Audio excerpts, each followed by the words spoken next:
The world's global temperature plummets by 100 degrees Celsius and the Earth enters into an ice age era. Over a staggering 85% of the world's population die frozen. And after weeks of freezing, the world experiences a shutdown of all its infrastructure overnight.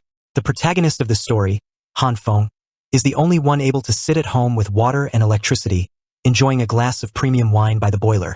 Neighbors in the homeowner housing complex residents chat group began to complain. In this extreme cold, people are sure to freeze to death. And even if they don't freeze, they'll starve. But Han Feng has stockpiled enough supplies to last him 10 lifetimes before the apocalypse arrived. And this was all possible because Han Feng died and had been reborn 17 days before the apocalypse.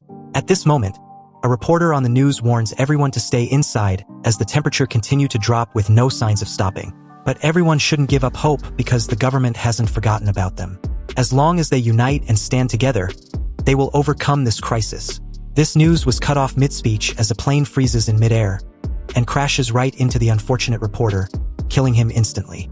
And the entire ordeal was broadcast on any television still working. Meanwhile, inside a building stocked with rations and almost frozen foods, someone with silent footsteps was creeping around with a bloody iron bat. The person was the tenant of the apartment, Han Feng. Suddenly, a female voice calls his name from outside his apartment. So as Han Feng peeps through the hole in his door, he was surprised to see his school friend and crush, Lee Hyona, a young blonde baddie with a 38D melons and crazy curves that could render any man into having salacious thoughts. And her current victim was Han Feng. Hyona was shivering in the cold, tears in her eyes, knocking on Han Feng's door. Han Feng, blushing profusely, immediately opens his door.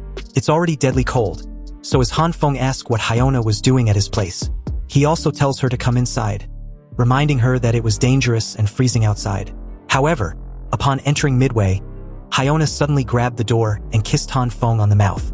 Han Feng was in a daze, and before he could understand what was going on, Hyona started playing with her tongue, then continued to suck Han Feng dry with her mouth. This continued for quite a few minutes.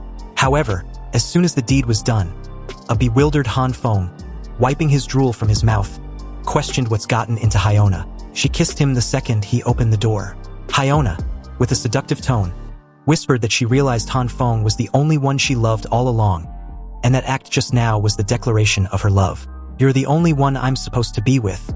And as the saying goes, it takes a near-death experience like this crisis to see a person's true colors, to see who they really are. Someone who would be there for you no matter what. Hyona said this in a hopeful and seductive voice, rendering Han Feng speechless at those words. He couldn't believe his goddess was finally noticing him as more than just a loser. He was so shocked that he just stood there, frozen on the spot and not responding. Seeing this, Hyona gently grabbed Han Feng's hand and placed it on her 38D bouncy melons, then whispered in Han Feng's ear, telling him that if he didn't believe her, he should feel her heartbeat. Also, she continued that she was willing to do anything. And I mean anything that Han Feng wanted. Anything? This sudden revelation shook Han Feng's world. His heart was beating faster than his brain could comprehend what was happening. Is this really happening, or is it all a dream? As Han Feng was lost in his thoughts, Hyona decided to make the first move herself. So with her hand seductively placed on Han Feng's ass, her leg was also placed in between his legs as well. Hyona then started to slowly rub Han Feng's hot iron rod, over and over again. At that moment, Han Feng started to vibrate like an old tractor's engine. His heart felt like it was about to explode at any given second. He finally replied that Hyona had no idea how much her words meant to him. And as he tried to continue, Hyona gently grabbed his face, whispering and insisting he needn't say anything. She knows and understands his true feelings for her. And now, Han Feng knows hers as well. She requested Han Feng to close his eyes because she had a gift for him. As soon as Han Feng did, someone grabbed the door, and with all the might the person could muster, he smashed Han Feng's head. Blood splattered everywhere. And as blood continued to gush out from Han Feng's head, Hyona and her real boyfriend checked out the supplies Han Feng had in his apartment. Meanwhile, Han Feng, lying on the deadly cold floor, started to go numb. He was unable to move his arms, his entire body, and slowly his vision became blurry. He couldn't believe this was the gift Hyona was referring to. I mean, how the fuck is this a gift? And to make matters even worse, Hyona and her boyfriend decided to get all nasty right in front of him. This was the reward Hyona was going to receive for her Oscar-worthy performance earlier. Her boyfriend said. Han Feng couldn't believe what he was seeing. To him, they were like devils. Han Feng swore that if there was a next life, He will never be a bootlicker again. Then, suddenly, something strange happened. Through the darkness, Han Feng saw a flicker of light ahead of him, and somehow he was being pulled towards it. As he got closer, the light began to shine brighter and brighter. Han Feng felt its warmth too. He extended his hand, reaching for it. He thought it was the path which will lead him to heaven. However, as soon as Han Feng touched the light, it turned red, and suddenly, Han Feng's entire soul started to burn. Then, his soul started shredding into pieces, his screams echoing the silent abyss. And finally, after what felt like an eternity, Han Feng woke up, covered in sweat and completely exhausted. The first thing Han Feng saw and immediately felt was the warm sunlight coming through the window. Huh? Where am I? Han Feng was in a state of confusion as he continued to stare outside through his apartment window, and just like that, 30 minutes passed by like a bullet. Han Feng stood up, went to his balcony, and once again, he continued to bask in the warmth of the sun. He never thought in a million years that he would ever feel this warmth again. Han Feng had checked the date. It was June 28th, and based on his memory from his previous life, the apocalypse onset was on July 15th, 17 days from now. And although he was supposed to be dead, for some mysterious reason, he came back in time, just enough time before the apocalypse. This also meant he'd been reborn. His desperate wish was granted in his final moments. But enough about that, he thought. There was something strange happening with Han Feng's body, specifically his hand. Ever since he woke up, his right hand was continuously glowing red, and he had no clue what it was or how to make it stop. According to Han Feng, it also didn't hurt or anything. It just felt a little bit warm, and as it doesn't seem to do anything, Han Feng thought he was imagining things at the beginning. But then, in the middle of his thoughts, a heavy sneeze came out of him. When he opened his eyes, his red, glowing hand had changed to green. Huh? What's going on? In addition, the green glow became bigger and bigger, freaking the shit out of him. Wasn't it troublesome enough that his right hand started glowing red? But now it was green. Seriously, what the actual fuck is going on? Han Feng became frustrated and confused with the beams of light shooting out of his hand. He wondered how science could justify his glowing color-changing right hand. Soon after, the green glow shrunk in size, and it seemed like Han Feng could change the intensity of the green glow with his will, something he couldn't do with the red glow. But after a few minutes of failing to snuff out his glowing right hand, another serious issue came up. He immediately sat on his sofa as his legs gave out. Han Feng started feeling like all his energy was leaving his body. He felt completely drained. Wait, is this because of the green light? Growing more and more frustrated, Han Feng shook his hand violently, trying to stop it from glowing. Damn it! What the hell is this thing? But suddenly his eyes widened when a thought came to his mind. Hang on a sec. What if I got a superpower? You know, like a cheat skill in manhwas that the protagonist of the story always seems to get. Well, no shit, my friend. With this newfound theory, Han Feng grabbed a kitchen knife, thinking if he held a weapon, some reaction might happen. But nothing happened. Oh, come on. Seriously, but wait. Something did happen as his stomach started to growl, making him feel like he would pass out any moment if he didn't eat something. Feeling defeated, he went to his fridge, and as he opened it to find something to eat, he realized that the entire fridge was empty. This was bad. If I don't eat something soon, I'm gonna pass out and probably die out of hunger. But at that very moment, Han Feng noticed a jar full of roasted soybeans. He remembered that it was a leftover snacks he had from before the apocalypse. And although it wasn't exactly a full meal, he was desperate. I mean, what else could he do? He decided to eat it first, and then go to the supermarket later. Han Feng slowly grabbed a soybean and tossed it into his mouth immediately after. A loud boom happened a second after. It was the soybean which had exploded in Han Feng's face, making the area all seem like a scene from a comic book.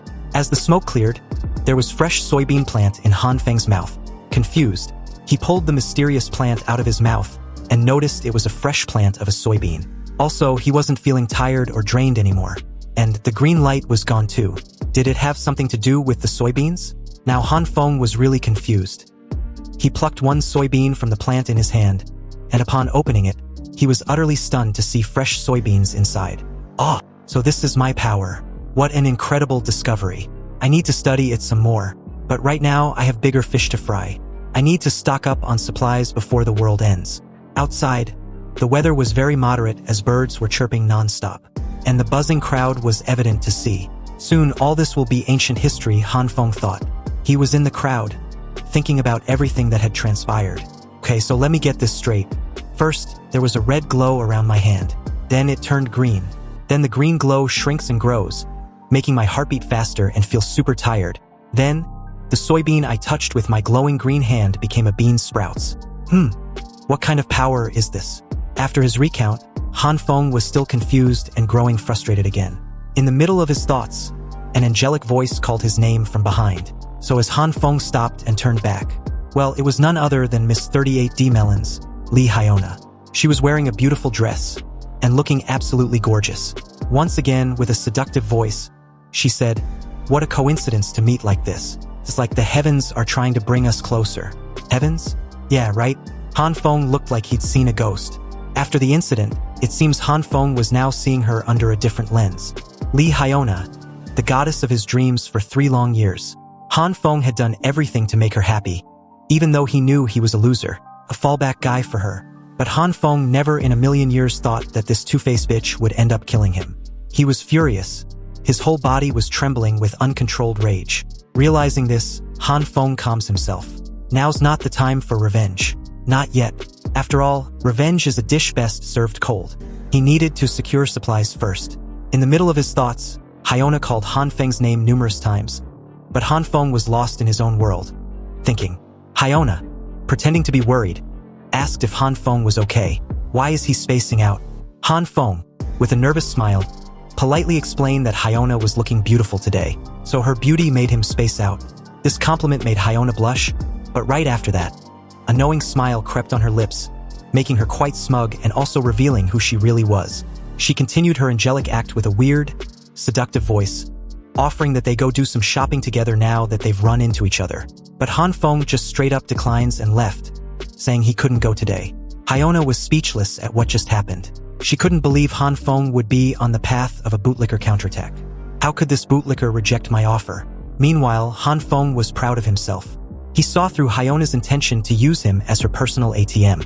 After a while, Han Feng finally reached his desired destination, Waldemar, the city's Walmart, and also the largest and most well-stocked supermarket in the East region. When the Ice Age hit, this place was cleaned out overnight, and nobody found out who was responsible. Han Feng had decided to stock up as much as he could before the apocalypse. With the aid of the internet, Han Feng searched for a survival guide for the ice apocalypse. He found a list of things he needed, which included food, winter clothes, medicines, and all the other necessary supplies and steps. But right now, the biggest problem was that Han Feng didn't have the money to stock up on all the supplies on the list. And although he had the ability to grow food, what good is it if he didn't have the food to grow in the first place? He was once again frustrated. Han Feng started cursing with any vile thing he could think of. But suddenly, a familiar notification sound prompted him to check his phone. And when he did, he was startled. It was a message about a personal loan. Since Han Feng's credit score was great, he was eligible for a loan. Seeing this, a great idea immediately came to mind. Han Feng began to install every app that give personal loans. He smirked, knowing that there were plenty of ways to get a loan, and he wouldn't have to pay it back after the apocalypse, as money would be nothing but a useless piece of paper. Meanwhile, on the streets, a can was kicked by someone in a not-so-gentle way. The person was no other than Hyona. She was absolutely furious with his bootlicker. Hyona was still stuck up on the fact that a loser like Han Feng ignored her. Han Feng was just one of her many simps, so how dare he denies her? A pathetic loser who didn't even have his own car. Hyona swore she would never play nice with Han Feng again. But at that moment, a car horn startled her. So when she turned her head to the side, the car also stopped beside her. As the SUV's window lowered, Hyona was surprised to see Han Feng inside. He even waved at her. Dumbfounded, Hyona couldn't believe her eyes. She questioned if the SUV belongs to Han Feng. Yeah, I just got it, Han Feng said with a smile. He then continued that his dad had been killing it in his business in the US, so he wired him some money a few hours ago. He also just dropped his dad off at the airport. Hyona was still processing all this. After realizing Han Feng was a great human wallet to have, Hyona's entire personality did a 180. She immediately got all emotional and sentimental, crying and apologizing, saying she was really sorry for asking Han Feng to go shopping with her that morning, when he was going to pick up his dad from the airport. Hyona then made a cute and sorrowful face as she wipes off her fake tears. She played the victim card, saying Han Feng was really cold towards her, that she thought maybe he was ditching her, his best friend. Silly girl. Han Feng's entire demeanor changed when he said this. He was more confident and seductive. He gently grabbed Hyona's waist, pulled her close, and while holding her chin delicately, he said, "Why would I ever ditch you?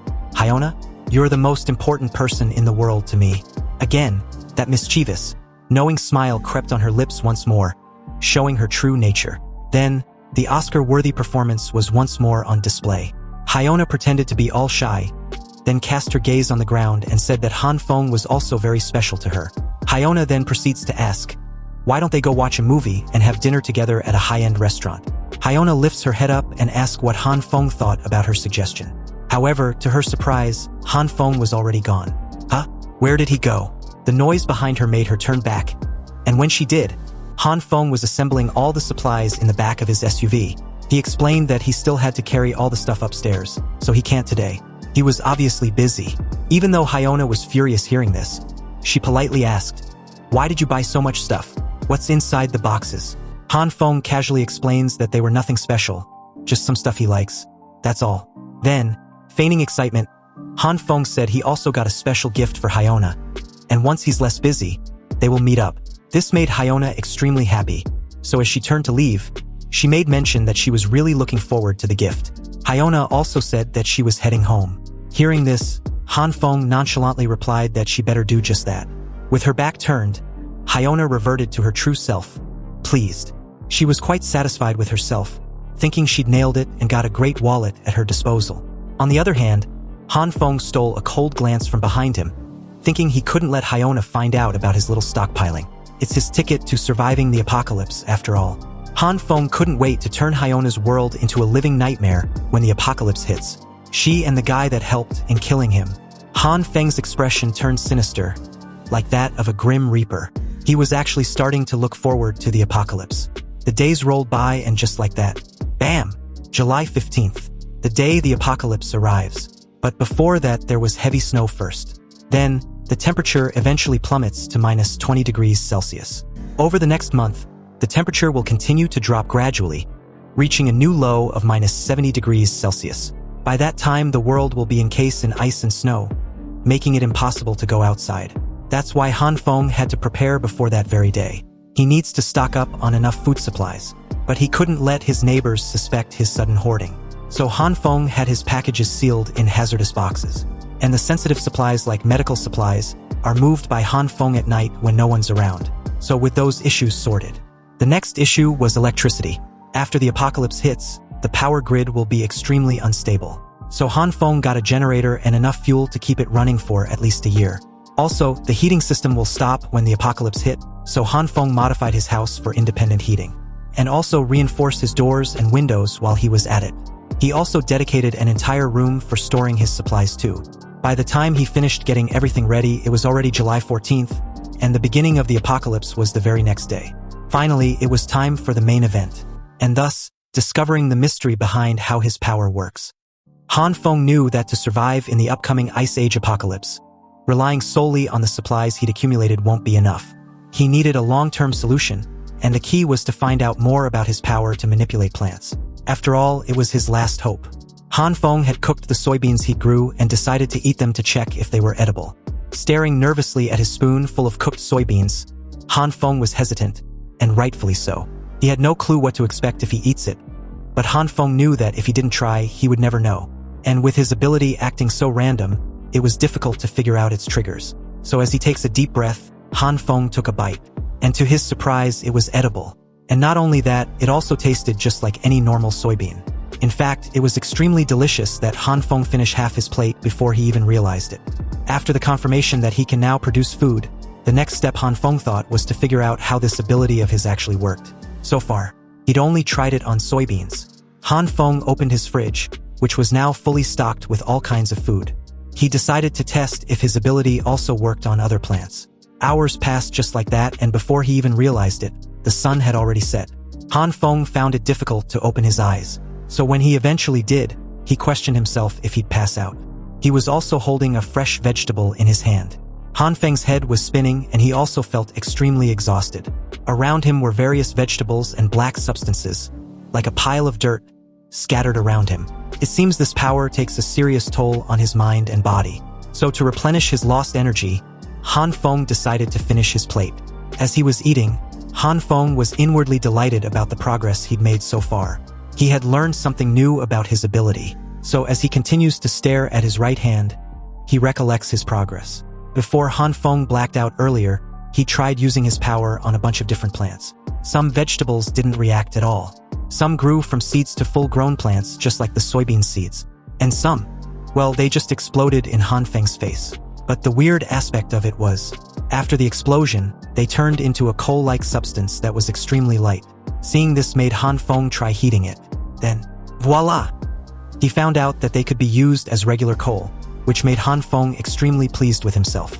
This meant he wouldn't have to worry about a way of staying warm forever. Afterward, he tried many more times, but the success rate was extremely low. However, Han Feng started to notice a pattern. When he remained calm and focused, there was some reaction. So he tried to remain calm and focused when activating his ability. And to his surprise, a fresh broccoli grew instantly in his hand. This was when Han Feng passed out immediately after. Back to the present, Han Feng was contemplating. He couldn't find any significant patterns at all. But he knew deep within him, like a gut feeling, that there was definitely some kind of principle behind how his ability works. Having some understanding of the activating conditions, Han Feng placed the fresh broccoli on his table and sat in the lotus position trying to meditate. He imagined himself out in nature, standing naked, making his mind and body a part of nature. As Han Feng slowly opens his eyes, he was delighted to see that it was a success. It was as he suspected. His ability was directly connected to his consciousness. Han Feng didn't feel like his energy was being drained, and the green glow was a lot calmer and brighter. Then, he decided to use it on a fresh, juicy meat. Han Feng picked out a fresh, juicy meat with his glowing green hand, expecting it to grow, but there was no reaction. He tried meditating while holding it. Again, nothing happened. Then, he remembered when he was meditating, he could sense two distinct colors, and he hadn't even tried using the red color yet. This prompted him to once again close his eyes and try to summon the red light. Several minutes passed by, but nothing happened. Then, finally, after what seems like a while, the red light was activated and started covering the whole piece of meat. Han Feng opened his eyes moments after when he smelled something odd. Immediately upon opening his eyes, he got disgusted. The meat looked spoiled to the extent that just the smell was enough to make him want to puke. He threw the meat on the floor, but after a while, curiosity got the best of him as he came back to check what the meat had really turned into. Han Feng was a little disappointed. Upon close inspection, the meat actually looked like it's been cooked or close to being rotten or something. Seeing this, Han Feng thought to himself, is this all the red light could do? Heat things up like this? No, there has to be more. The meat looked like it had gone through a disintegration process. The word disintegration sparked an idea in Han Feng's head. So he immediately grabbed some soybeans in his right hand, then activated his green light, and in his left hand, he held the meat covered in red light. Han Feng thought if his guess is correct, then the green light represented the evolution of matter, and the red light represented the opposite, which was disintegration. So what if he combined them? As soon as he did, Han Feng exclaimed in surprise. His eyes bulged out like they were about to fall off. The small, low-quality meat grew almost 5 times its size and turned into a premium-looking meat. Dumbfounded, Han Feng was confused about what just happened. He had casually merged both light, not knowing the result would be like this. Also, the soybean in his left hand was gone. Did it merge with the meat? Han Feng checked the meat up close, smelling and tasting it also. But the meat looked, felt, and smelled exactly like a real meat, and was even somehow fresher, like a premium meat. Beaming with excitement, Han Feng decided to try this one more time, but ended up ruining all the meat, which made him beat the floor over and over again in frustration. Having enough, Han Feng thought he will just have to figure it out later. He stared at his glowing hands and thought his day was really productive as he figured out a bit about his abilities. He knew that if he mastered his power, he could become the only man standing at the pinnacle of the imminent apocalyptic world. But just as he was daydreaming, another thought came to mind that froze him on the spot. Han Feng had forgot about weapons. Han Feng immediately packed all the food back into a box. But in the middle of his packing, it started to snow outside. It is here, Han Feng thought. It was finally happening. The apocalypse had started. It was really happening. After that, Han Feng, wearing warm clothes, was walking on the streets, deep in thoughts. In just a few hours, the entire streets were being covered with snow. Han Feng knew the temperature will drop to below 45 within the week. Everyone around him were enjoying the snow, not knowing how disastrous it would become later on. However, Han Feng wasn't bothered about such matter. He needed a gun. And although buying a gun was illegal, Han Feng couldn't even buy one if he tried. He didn't exactly have any connections to get one. Just then, a sharp voice pierced Han Feng's ears. The source of the voice belonged to a young man with an exaggerated fashion style, acting all high and mighty, with no actual work to do. He is always roaming the streets, aimlessly. Everyone knew him as Homeless Joe. But his real name is Li Zi, and the people around him calls him Brother Li. Li Zi lives in the same neighborhood as Han Feng. Li Zi is reputed to be in charge of big construction projects and seems to know everyone around, but the truth is, he doesn't have a proper job. Also, he always claims and acts like he's busy. The only thing he has is some connections with some big shots and even gangsters, and that's the only reason Han Feng thought of him. He was the only man Han Feng knew of who could get guns for him. So with a nervous look, Han Feng called his name, waving as he did so. But when Li Zi turned his head to take a look at Han Feng, his face was filled with annoyance, like he's been interrupted in a huge business meeting. He asked if he knew Han Feng. Han Feng explained that they met a while ago and live in the same neighborhood. Li Zi, acting bored, said he was pretty busy, so Han Feng shouldn't blame him for his bad memory. Anyway, what can I do for you? Then Han Feng immediately looked from side to side, and after confirming that there was no one around, Han Feng came close to Li Zi and whispered in his ear, asking if he's ever dealt with guns. This shocked Li Zi greatly, so he asked why Han Feng needed a gun. Han Feng remained silent for a while, feeling guilty. Seeing Han Feng's silence, Li Zi assumed Han Feng was going to do something illegal with it, so he warned him not to try any funny business. Guns were dangerous, and although he's got connections, he's not going to help Han Feng get entangled with anything dangerous. But Han Feng, on the spot, came up with an excuse. He explains it wasn't what Li Zi was thinking. He only wants it for self-defense. A flashback shows a day not long ago. While Han Feng was riding his bike to work, he ran into an old man who was spitting everywhere, so he spat right on Han Feng's face. Han Feng confronted the old man, insisting he apologize, but the man spat on his face again. This made Han Feng furious, so he gave him a good beating. As the old man left, he said he'd get back at Han Feng. And sure enough, the very next day, the same old man came up with his gang and fucked Han Feng up. Still, to this day, whenever they see Han Feng, a good beating soon followed. Han Feng's life became a living hell. He'd never been so humiliated, so that's why he needed the gun for self-defense. Seeing Li Zi becoming all worked up and angry surprised Han Feng. He didn't expect this cliché story to work, let alone to this degree. Li Zi grabbed Han Feng by the shoulder and told him to say no more. From this moment onwards, his big brother Li got him covered. Li Zi proceeds to tell Han Feng that he would make sure to fulfill his request. Now, Han Feng needs to follow him to the bus stop to hop on one.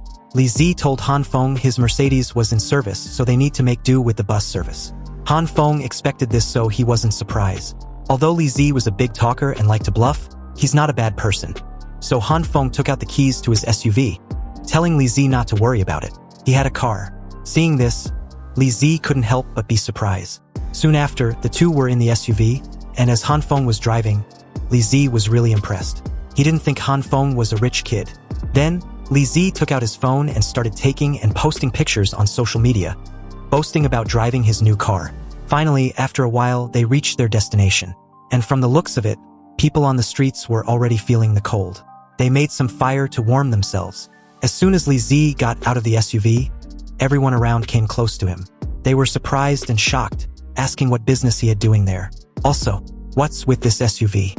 How much was it? Hearing this, Li Zi casually said it wasn't something much, just 700 grand, give or take. Meanwhile, Han Feng was speechless hearing this. He thought that it was bold for Li Zi to tell everyone that he owned a car right in front of the actual owner. As they went inside, the boss, who was leisurely sitting on his sofa, asked Li Zi what he was doing at his place at a time like this. Li Zi was a little nervous, so first he offered Boss Lu some cigarette, then introduced Han Feng, saying he wanted to buy a gun. Hearing this, the boss Lu took a quick look at Han Feng, which sent chills down his spine. That's it. A lousy gun. I thought you were bringing me something interesting, Boss Lu said with a smirk. He then tells one of his men, Xiangzi, to give Han Feng a handgun. The price was 6 grand. Hearing Boss Lu made mention of a handgun, Han Feng, still nervous, asked if he could get something a little longer. You know, like the one with a scope. Hearing this, Boss Lu took a moment to stare at Han Feng, who began to sweat bullets. Then, a loud roar echoed the entire room. Kid, are you asking for a freaking sniper rifle? Do you think this is a fucking shopping mall where you can order anything you want? Just this freaking short one, you say? Take it or leave it. Li Zi, seeing the boss so worked up, immediately came to his side and started telling Han Feng's sad and tragic story. It was something about Han Feng having an ex-wife with 3 kids that wasn't his. After hearing the entire story a while later on, Boss Lu immediately got furious, slamming his hand on his desk. He was furious about how a wife could be so disgusting, having 3 kids that belongs to another man other than your husband. At this point, Han Feng started to see the similarity. Suddenly, Boss Lu had a change of mind. He told Han Feng that he would make sure to get him a sniper rifle. Han Feng, on the other hand, couldn't believe how such obvious fake stories convinced both of them. Hearing this, Han Feng thanked Boss Lu. Boss Lu told Xiangzi to see if he could get a semi-automatic rifle for Han Feng. He also gave Han Feng a loaded handgun as a gift. Seeing this act of kindness surprised Han Feng greatly. He was a little taken aback of how generous Boss Lu was. Still nervous, Han Feng made mention that a friend of his was working for the government, and he told him that due to the abnormal weather, there was going to be a shortage of food and other supplies, so it was better to stockpile when it was available in advance. Boss Lu was skeptical about it, but seeing the serious look on Han Feng's face made him consider it. He told Han Feng he got it. He then tells them to get lost. Just seeing Li Zi's face annoyed him greatly. Outside, Han Feng and Li Zi were walking. Li Zi started his bragging session, saying he handled the situation beautifully. If it wasn't for him, Han Feng would have been done for. Also, Boss Lu was in a good mood, so he could have even asked him for a cannon and he'd probably had said yes. Han Feng thanked Li Zi, and as a token of his gratitude, he promised to grab Li Zi some cigarettes on the way. Hearing this, Li Zi, being his usual self, told Han Feng not to be silly. He didn't want cigarettes, he just liked helping people, but if Han Feng really insisted, then he wanted Huazi, as other brands made him choke. Although the price of the cigar was high, once he got paid for his project, he would definitely pay Han Feng back and even take him to a sauna. Han Feng immediately tuned him out when he started his usual bragging session. Han Feng was lost in his own thoughts. Now supplies and weapons were all in check. He was all set for the early stages of the apocalypse, at least. All that's left was to study his ability. Han Feng knew that if he could fully master his ability, his chances of survival would skyrocket. But at that moment, Han Feng's foot slipped on the icy snow. Then, he did a mid-backward flip as his shoe was sent flying. Han Feng fell on the floor, groaning in pain, holding his foot. He felt like his foot was broken. So, trembling in pain, Han Feng gave the keys of his SUV to Li Zi, asking him to take him to the hospital. Li Zi replied nervously that he didn't have a driving license and can't drive without one. So with great effort, Li Zi lifts Han Feng onto his shoulder. He looked like he had eaten a bowl of raw pepper and would pass out any moment. And Han Feng, well, he was speechless with his current situation. He told Li Zi to just get a taxi. Meanwhile, the snowstorm was getting heavier and worsening by the minute. It was seriously freezing outside. The entire hospital's outer walls were frozen. Inside, a nurse on night shift was observing the worsening weather with concern. Just then, the phone rang and the nurse stood up to pick up. And from the looks of it, her figure was in direct competition with Li Hiona's. She was immediately called to the hall as there was an emergency. On the other hand, Han Feng had gotten an X-ray scan, and it was as he feared. His leg was indeed broken. Upon close examination, the physician diagnosed that, according to his scan, there was a stable fracture on Han Feng's right tibia. The physician then continued that he was going to set it so Han Feng shouldn't worry. However, Han Feng needed to stay for an hour for observation. And after that, he can grab his meds and leave. At the waiting hall, Han Feng, staring at the X-ray scan, couldn't wrap his head around the timing of his accident. He thought of all times that the accident could have occurred. It had to happen just before the apocalypse hit. Just then, Li Zi called him saying he had to go. He's got a few deals he had to close. But if Han Feng needs anything, he's a phone call away. Hearing this, Han Feng just gave him a thumbs up, telling him to take care. Sighing heavily, Han Feng then took a good look around and noticed that the hospital was quite busy tonight. The city hospital was overflowing with patients, victims of accidents caused by the sudden blizzard and plummeting temperatures. The emergency beds were lined up in the hallway, a grim testament to the worsening conditions outside. Looking from left to right and right to left, Han Feng wondered how long it would be till he gets his meds. But at that moment, a pair of bouncing melons immediately caught his attention. Unable to look away, Han Feng continued to stare at them like a creep. These extraordinary pair of beauties belonged to Nurse Jean, a head nurse of the hospital, who happens to be checking a patient who had several severe wounds. After checking that his vitals were stable, she told the attending nurse to administer another dose of glucose in 10 minutes. Also, if the patient's heart drops below 80, administer an epinephrine. On the other end of the hall, Han Feng was observing the head nurse with an evident blush. He thought she was amazing. To become a head nurse at such a young age was indeed an amazing feat, and not only that, Nurse Zhan was incredibly skilled, kind to every patient, and doesn't seem to have a chip on her shoulder. But the most important and obvious thing to notice about her was that she was drop-dead gorgeous. A pretty face and a well-defined good body. It seems she got everything going for her. However, she was also way too clueless about her charm and surroundings. Her behavior exposes herself often, and the disturbing part was that she wasn't self-conscious about it. Like at all. And Han Feng noticed that about her right away. But he seems not to be the only one. An old man sitting beside him called her over, claiming it was an emergency. Hearing this, Nurse Zhan was polite and rushed over. She apologized to the old man for any inconvenience. They were a bit short-staffed at the moment. Anyway, can I come a bit later to help you? She asked. But the old man replied that his back suddenly started hurting. And it's been getting worse lately. Unbeknownst to Nurse Zhan, the old man took out his phone and started recording her from underneath her uniform. He asked Nurse Zhan if she could take a look and find out what's causing it. But the clueless head nurse apologized again, saying they'll need to get an X-ray to be sure of the cause. Just like all perverts, the old geezer insisted the nurse took a look anyway. He reached out his hand and forcefully grabbed the waist of the head nurse. Nurse Zhan was ticklish and uncomfortable with the old man's behavior, so she told the old pervert to wait for the resident physician to examine him. Hearing this boldened the old geezer's actions, so he slowly lowered his hands down Nurse Zhan's ass, intending to give it a squeeze. But at that precise moment, something flew towards his way. Then, bam! Seconds later, the old pervert was seen on the floor, groaning in pain. Seeing this, Nurse Zhan asked the old geezer if he was okay, but Han Feng appeared at the scene, apologizing for hitting the old man with his crutches. He claimed it was his first time using them. Han Feng then bends down and took the old man's phone, claiming he was checking whether it was broken. This immediately alarmed the old man, who told Han Feng not to touch his phone. But it was too late. Han Feng was already checking the content displayed on the screen. His expression became dark as his entire presence was dim with an ominous aura. He didn't even notice that the bandages on his leg had loosened and fallen off. Everything was just as he suspected. This fucking old geezer got some nerve, filming up a nurse's skirt and even molesting her in public. Han Feng showed the old man the video and asked for a good reason why he shouldn't call security, and have them escort the old man to a police station where they love perverts like him. Han Feng told the old man to scram, and he shouldn't dream of getting his phone back. Also, the next time Han Feng sees his creepy face, everything he did was going straight to the internet.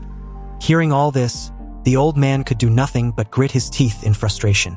Then, he quickly made a mad dash for the exit, running as fast as his old legs could carry him. Seeing this made Nurse Zhan shout for the old man to wait. She was confused about the old man's sudden display of energy. Didn't he say his back hurt? How can he ran off so quickly? Hearing this, Han Feng was utterly speechless, his mouth wide open highlighting what he was witnessing. He couldn't believe it. There couldn't be people this naive in the world, could it?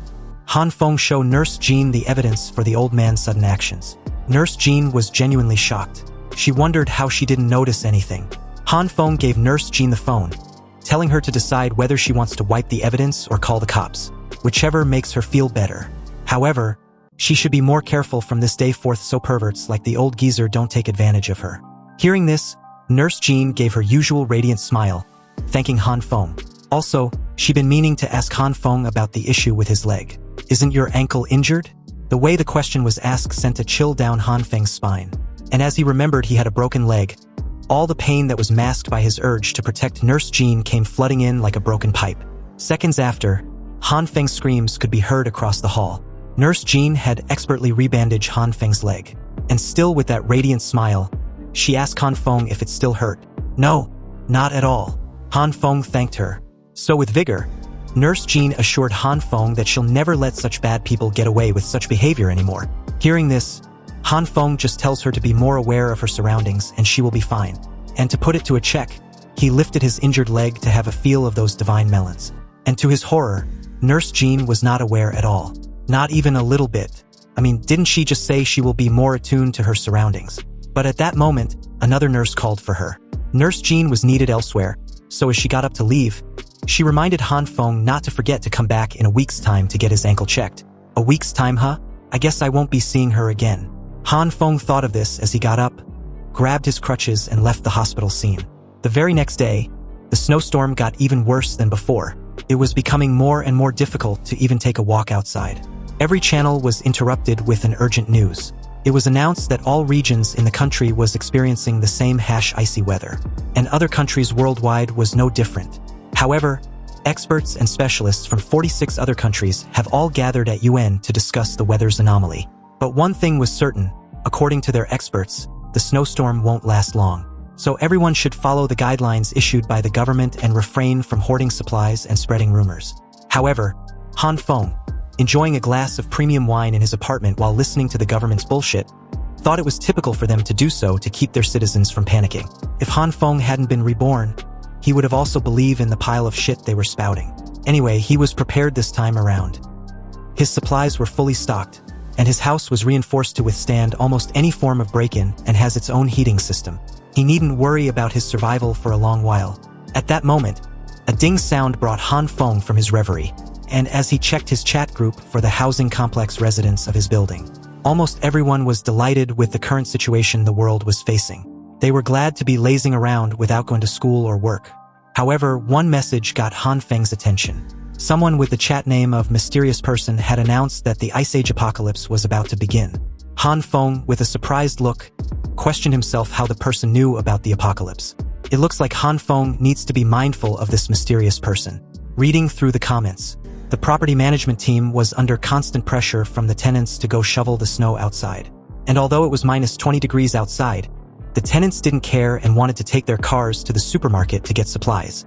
Inside a 3D version of the group chat, there was uproar. Everyone was arguing about procuring supplies since they didn't know when the weather will revert to normal. The tenants are protesting for the property managers to show themselves. They demanded an explanation as to why they haven't shoveled the snow outside the apartment complex. Seeing the angry mob, the management team apologized, saying there wasn't anything they could really do in this snowstorm.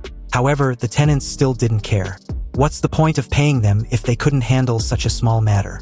If the property managers couldn't help them, then they demanded a refund on the fees that they had been paying them until now. Among the crowd was Han Feng, who scoffs at the absurdity of the situation. He knows that this crisis was beyond the control of humans, so the current argument was completely meaningless. One of the residents steps up and tries to calm everyone down. He states that the snowstorm was so heavy that even if the property managers try to clear the snow by themselves, it will just be covered again in a few hours. He then suggests that they all work together to clear the snow. If they had done that instead of fighting, they would have been able to go out long ago. After all, the property managers were humans just like everyone present.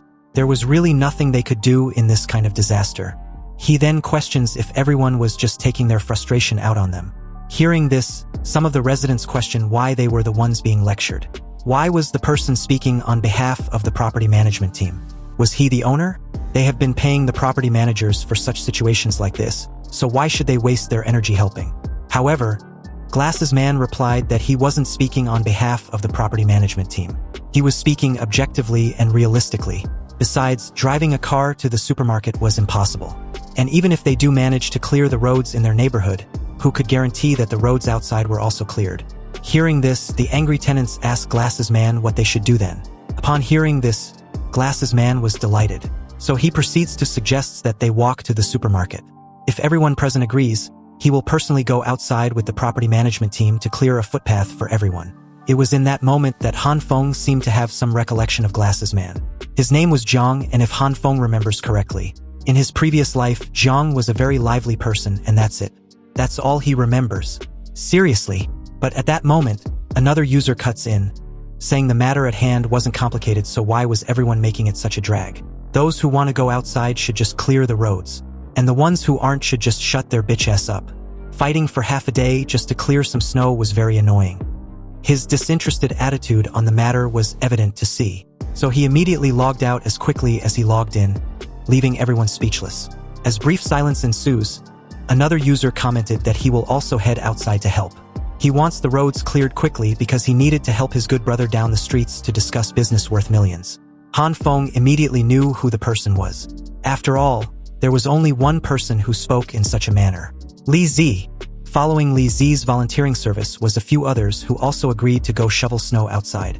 Just as the discussion was nearing its end, Another user stole the spotlight. Raising her hand as well, she also wanted to shovel snow outside, but added she might be physically weak compared to everyone. Also, she had had a flu for the past 2 days, but brother Zhang had set an example, so she was willing to help however she can. Han Feng, knowing firsthand the cunningness of the user, wondered if she really intended on going in the first place. Hearing that Hyona was willing to go do shoveling, all of her simps hopped in as well, saying that they are willing to cooperate. They were so many abled men, so how can they let their goddess shovel snow? She should just stay home, rest well, and recuperate. Hyona thanked everyone for their concern. Since they were insisting, she will have to trouble everyone and do what she had been told. Han Feng logged off, irritated by the bitch's acting. He can't help but admit that Hyona is really good at catching people's heart. Even he was a victim of her act once upon a time. And speaking of the devil, Li Hyona messaged Han Feng at that moment, asking what he has been up to lately. She also made mention that Han Feng promised her that he would contact her, so she's been waiting. Hyona then asks Han Feng a favor to go get her some supplies, then proceeds to send him a seductive selfie, wearing too little, despite the cold. Han Feng noticed this. After all, it was Hyona's usual tactics to get her bootlickers to do her bidding. Han Feng contemplated on how to reply her, and from the looks of it, Han Feng's reply made Hyona's poor phone face her wrath. She was really pissed with Han Feng's sudden path of a bootlicker counterattacks. On the 3rd day since it started snowing, the temperature was -20 degrees. In the early stages of the apocalypse, everyone still had the central heating system running, and the internet was still up and running, so everyone was living their lives as usual. Meanwhile, Han Feng was bored. Just on the 2nd day, and he was already bored to death. He had been scrolling through numerous videos for 3 days. It seems Han Feng's biggest problem during this apocalypse was to learn how to endure loneliness. And his broken leg wasn't helping either. It needed at least a month to make a full recovery. Not having better things to do, he decided to continue scrolling through random videos where he came across some news about the power of self-recovery. In the video, the doctors sewed up the wounds of a patient who jumped off from the 15th floor of a building. After sewing, they discovered that the patient's damaged internal organs and bones had started to regenerate. This miraculous news gave Han Feng an idea. He remembered that he had an ability that promotes growth. "Why didn't I think of this earlier?" he said. Han Feng activated his green light, reached out and placed his hand on his broken leg, wondering if there will be some kind of effect. He poured everything he got into this little experiment. And as the green light dissipates, Han Feng waited for any signs of effect. But nothing, absolutely nothing occurred. Seeing this, he laid comfortably on his sofa feeling a bit disappointed. He thought that the green light would be able to help him recover his injury faster. Suddenly, drowsiness hits him hard, and after a single yawn, Han Feng was out cold. In his sea of consciousness, he dreams. He was wearing some tribal outfit while riding a mountain goat. And from what it seems, he was also traveling with these herd of goats. Among the herd, there were some that even flew. Han Feng continued to ride the wild goat like a madman, and even smacked its ass with a whip, then yelling and laughing as the goat sped up. Behind him was the herd as they also picked up the pace directly on the ground and in the air. So as the smacking continued, the goat Han Feng was riding was clearly displeased, and in the next moment, it tossed Han Feng off, sending him flying and crashing to the ground with a bam and a crackling sound. On the ground, he had hit his ankle and was now in severe pain.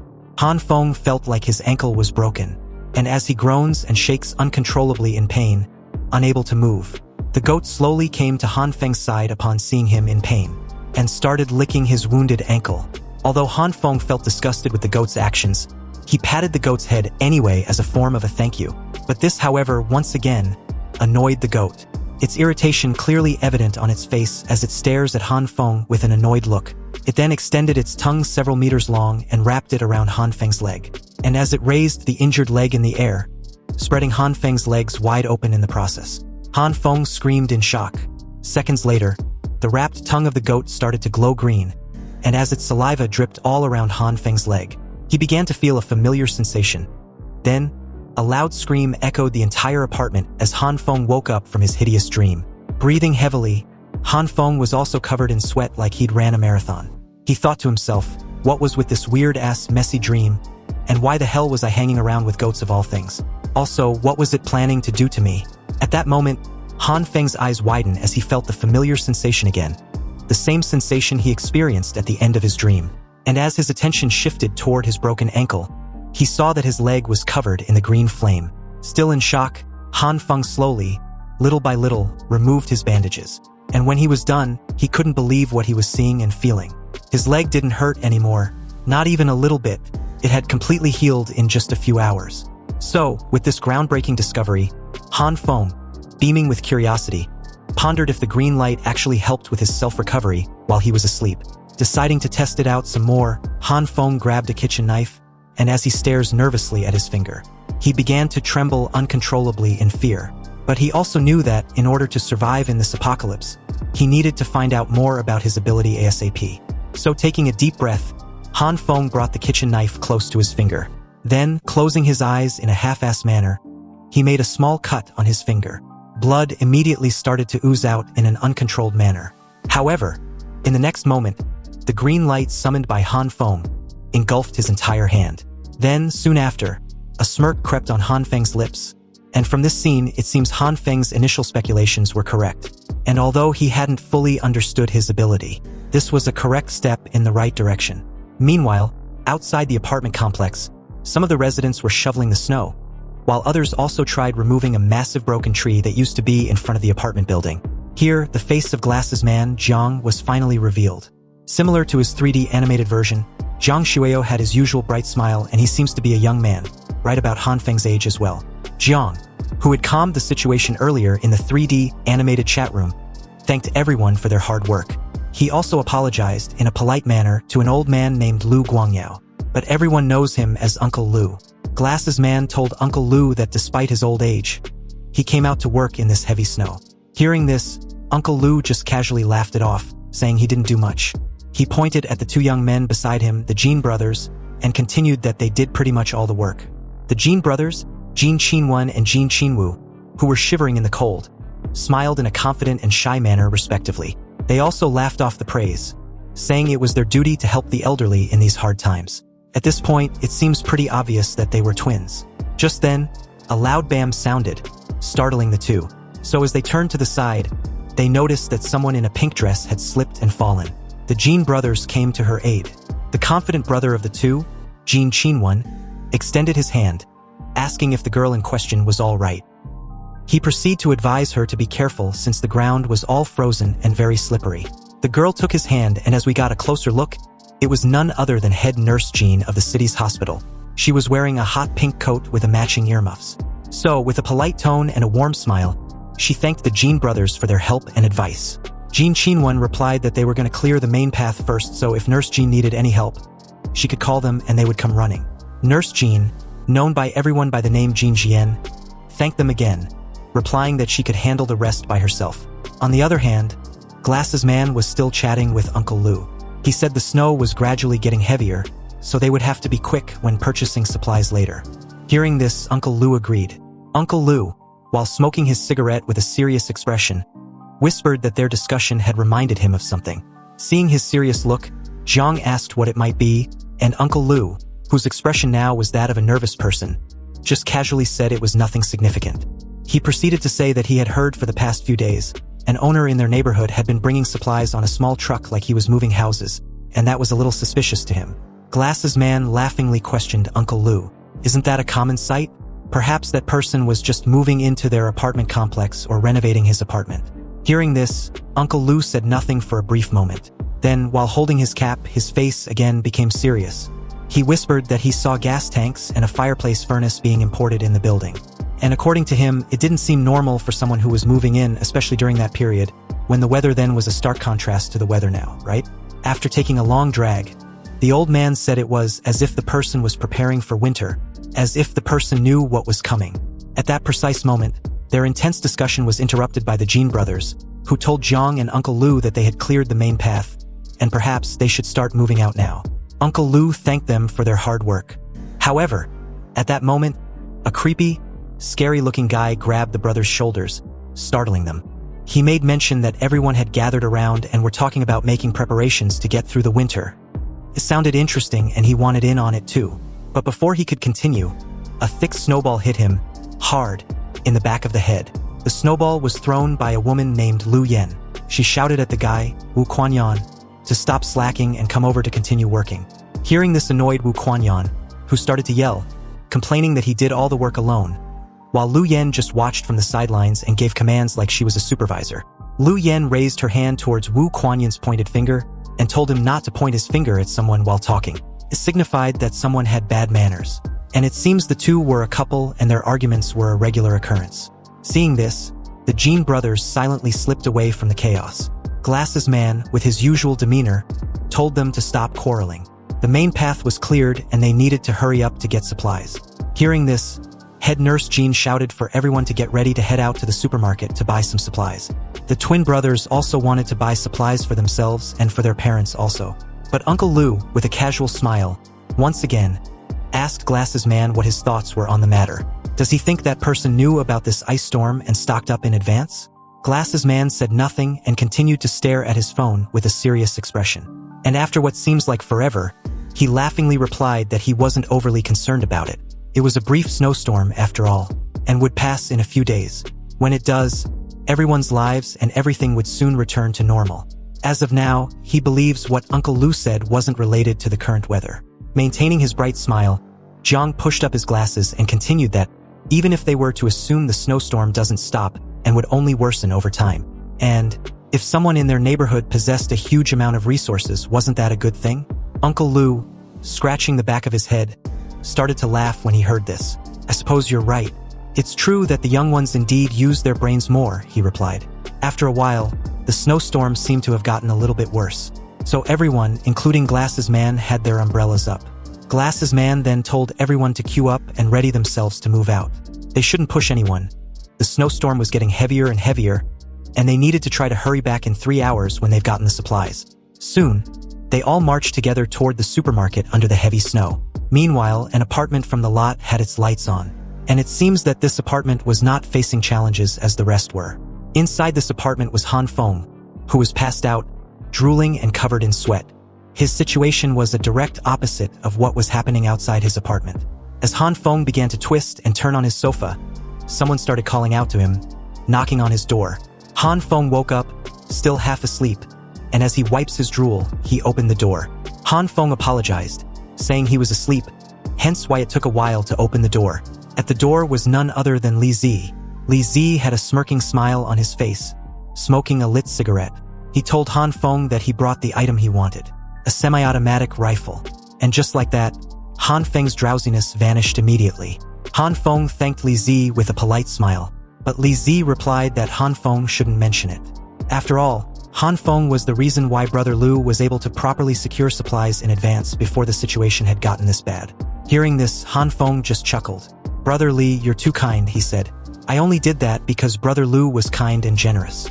And this semi-automatic rifle is all thanks to him. Suddenly, Li Zi's demeanor shifted as he sighed deeply. Han Feng noticed this instantly and asked what was wrong, his voice laced with evident concern. Hearing the question, Li Zi asked Han Feng if he'd heard of the supermarket in the East District. Of course I have.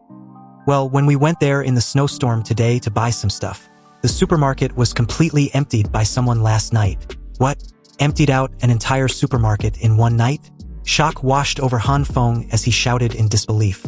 However, inwardly, he already knew this was destined to happen, exactly like it did in his previous life or similar to it. In his previous life, he heard the exact same thing and had his speculations, but with Li Zi's confirmation, this news was serious and shouldn't be taken lightly.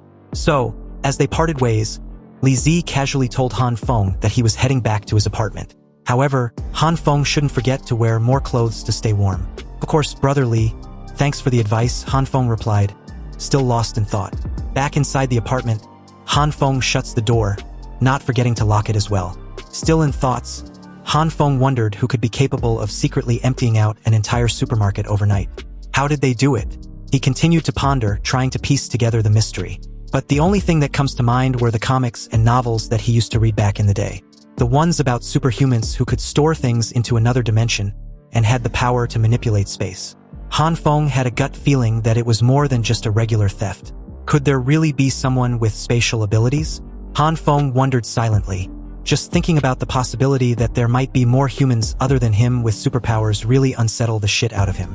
So as Han Feng clenched his fist, glowing with green aura, he admitted to himself with determination. He needed to do more research on his ability. If there were really people like him out there, He needed to have some countermeasures as insurance at the very least. Han Feng thought of this as he sat on his sofa, reading through a book, his serious expression never leaving his face. Han Feng was resolved. With his current understanding, he needed to run more tests. Han Feng understands that his ability affects all kinds of food supplies, which increase their quantity or size. He needed a plan, a strategy. The pages of his book were filled with notes, sketches, and observations on different food items. Han Feng reflected, looking at the drawings of soybeans, broccoli, wheat, and even a slab of meat. His ability was undoubtedly unique, but the success rate was very low and mastering it was proving to be a challenge. On average, the soybeans' success rate in attempts were about 1/10. And when it comes to meat, on the other hand, well, Han Feng hadn't had any success in that aspect since his first try. Han Feng reached for a soybean and readied himself to test his power once more. And as his hand began to glow with a green light, he couldn't help but wonder why his exact situation was happening. Han Feng waited nervously as the soybean in his hand started to react when the green light continued to swirl around it. Then, seconds later, a volatile reaction occurred, ending in a burst of green energy. Han Feng, once again, failed. He was left holding a lump of the black hole substance from earlier. And judging from his reaction, it was evident that he was annoyed and frustrated. Barely able to control his emotions, Han Feng's shoulders slumps as he sighs heavily, calming himself. He wasn't going to let the weight of his repeated failures get the better of him. After all, he knew the failure rate was too high anyway, but he wasn't ready to give up. Han Feng crushed the black hole substance in his hand, determined to figure out how to use his ability properly that very night. No matter what. A while later, his table clock showed that it was almost midnight. However, Han Feng was still in his relentless pursuit, unwilling to rest until he achieved some semblance of success. Finally, after countless attempts, he managed to grow a fully grown, fresh soybean plant. Han Feng was shirtless, sweating profusely, clearly tired. He felt like he was dying. But all his efforts weren't for naught. He had finally gotten a little knack for using the green light, but at the cost of having a significant amount of his energy drained. Breathing heavily, Han Feng sat on his sofa, and in front of him was a pile of the black hole substance and 7 fully grown soybean plants, signifying his failure and success rate. With this, he'd made analysis on what he'd learned so far. Han Feng deduced that when using his green light, the energy wasn't constant. And every type of food has their own corresponding energy values. And it will result in a failure if its corresponding energy value is wrong. This illustration reminded Han Feng on something he'd seen with a similar model. An online virtual dancing game that was popular a decade ago. Han Feng started connecting the dots on how to apply this game logic to his energy control. He visualized energy arrows in the rhythm game style, each second needing the right amount of energy input. If the energy values were like the energy directional input arrows, then the energy inputs have to be correct for every second. And all Han Feng needed to do was pinpoint the critical points. Han Feng's hand glowed green as he focuses intensely to hit the perfect critical point. Shortly after, Han Feng channeled glowing green energy and nailed it perfectly. Perfect, Han Feng exclaims in excitement. In his hand was a healthy-looking plant. With his successful triumph, Han Feng moved on to the next experiment. Meat. Standing in the kitchen, a bowl full of some meat and another of soybeans was in front of him. Han Feng recalls his previous failures when it came to meat. Meats, they were different and significantly harder than vegetables. They also turn into a black liquid if they fail, and were extremely disgusting. However, he thought the principal theory shouldn't be that difficult. So as Han Feng stood there, shirtless, staring at a meat in one hand and a couple of soybeans in the other, he willed himself. First, he tried to grasp the energy value that meat requires. Han Feng then activate both the red and green light together with the meat and soybeans, thinking that the time needed would obviously be longer compared to vegetables. Han Feng picked his spot and decided to go all in, but immediately as he did, his face was completely covered with the black, disgusting liquid. That's right, the reaction had exploded in his face. So he tried again with a shorter time. Same results. Then, another one with an even shorter time than the one before. And again, he missed. He then chose his longest time yet. And you guessed it, another miss. Han Feng kept missing again and again and again. At this point, he was completely covered in the black liquid, fuming and shouting why it was so freaking difficult. On the other hand, his kitchen, which had become nasty with the black liquid everywhere, looked like a disaster zone. As silence ensues when Han Feng had calmed himself down, he took a moment to meditate amidst the chaos. He tried to center himself and his energy. And once again, Han Feng summoned the red and green light as he focused on channeling it into the meat and the soybean. The arrows flew around and the countdown started. Showing his intense concentration, Han Feng felt it. At that precise moment, he was sure it was the right time, so he went all in. The results was a success. Finally, Han Feng had done it. He had successfully managed to achieve his desired result with meat as well. All sweaty and out of breath, Han Feng wore a smug smile, extremely proud of himself. However, all his attempts had gotten the best of Han Feng as he collapsed on the kitchen floor with his big, fat, juicy meat lying beside him. He was drained and seconds away from passing out. His last thoughts were of how he'd finally found the synthesis method for meat.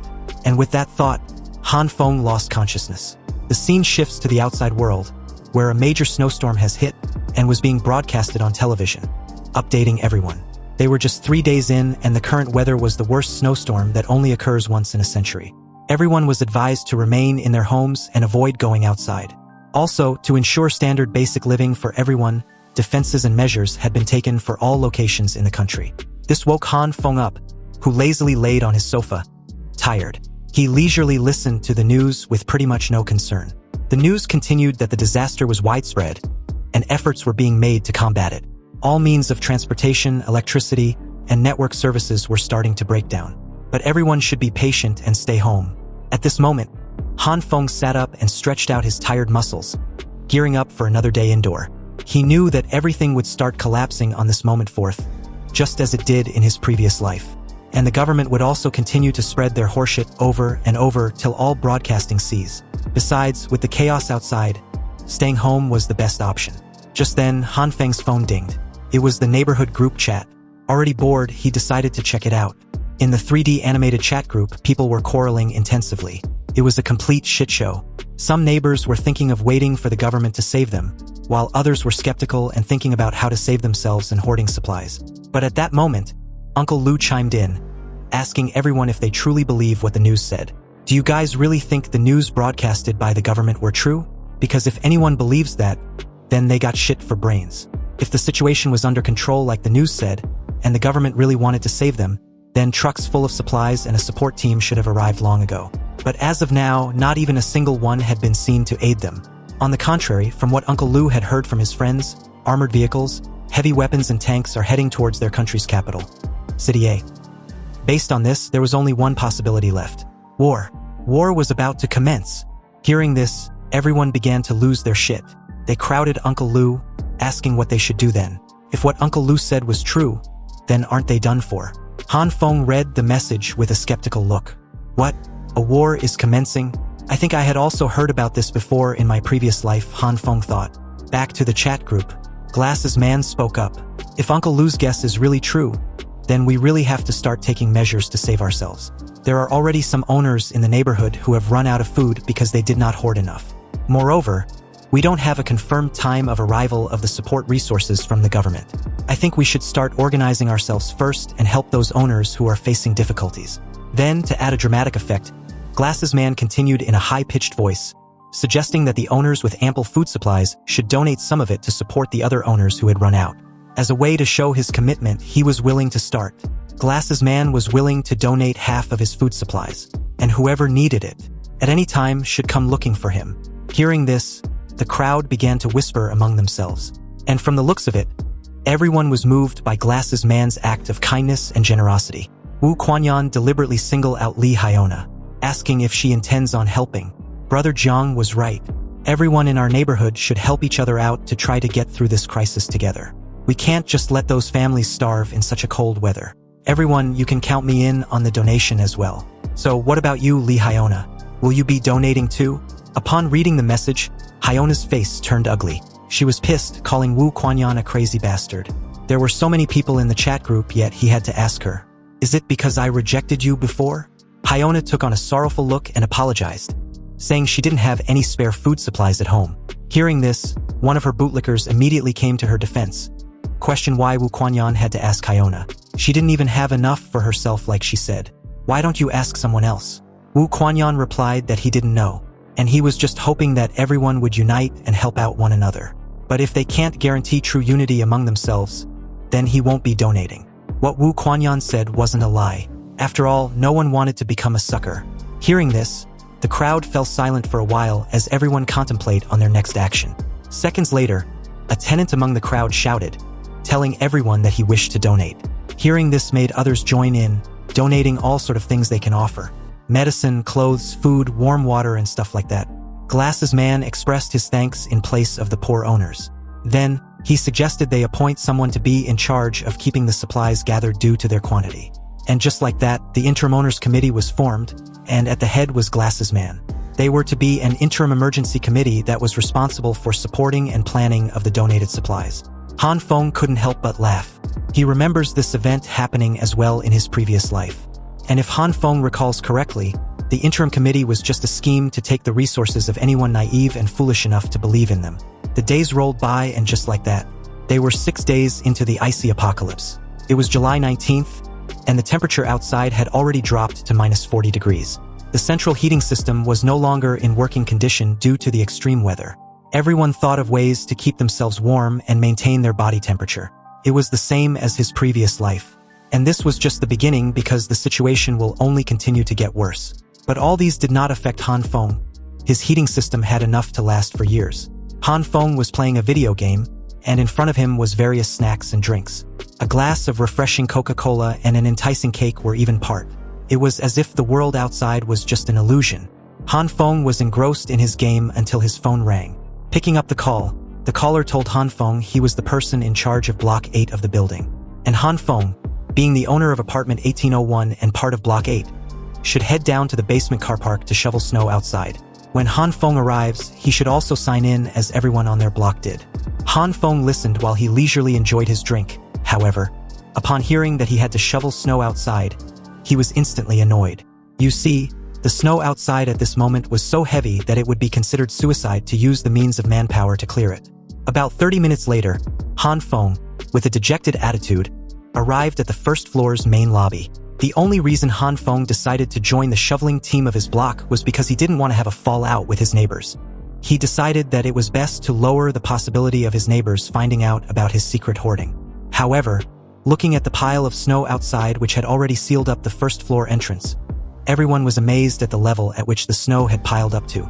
Their effort yesterday in clearing the snow outside was for naught. Seeing this, they eventually decided to open the door first, just to have a feel of what they were going to deal with.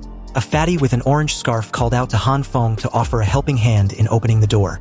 Although Han Feng hated every moment he spent there, he approached the door anyway. Then, on the count of 3, the 3, with a considerable amount of effort, forcefully opened the door. Immediately upon opening, the massive blizzard that swept the entire area gave everyone the chill. They would have immediately gotten a frostbite if they hadn't had heavy clothes on. Everyone had to even close their eyes because of the extreme wind rushing inside. Han Feng began to shiver profusely under the intense cold. They might even die or get serious frostbite if they go out there. With the intense weather outside, only an idiot would go out to shovel snow.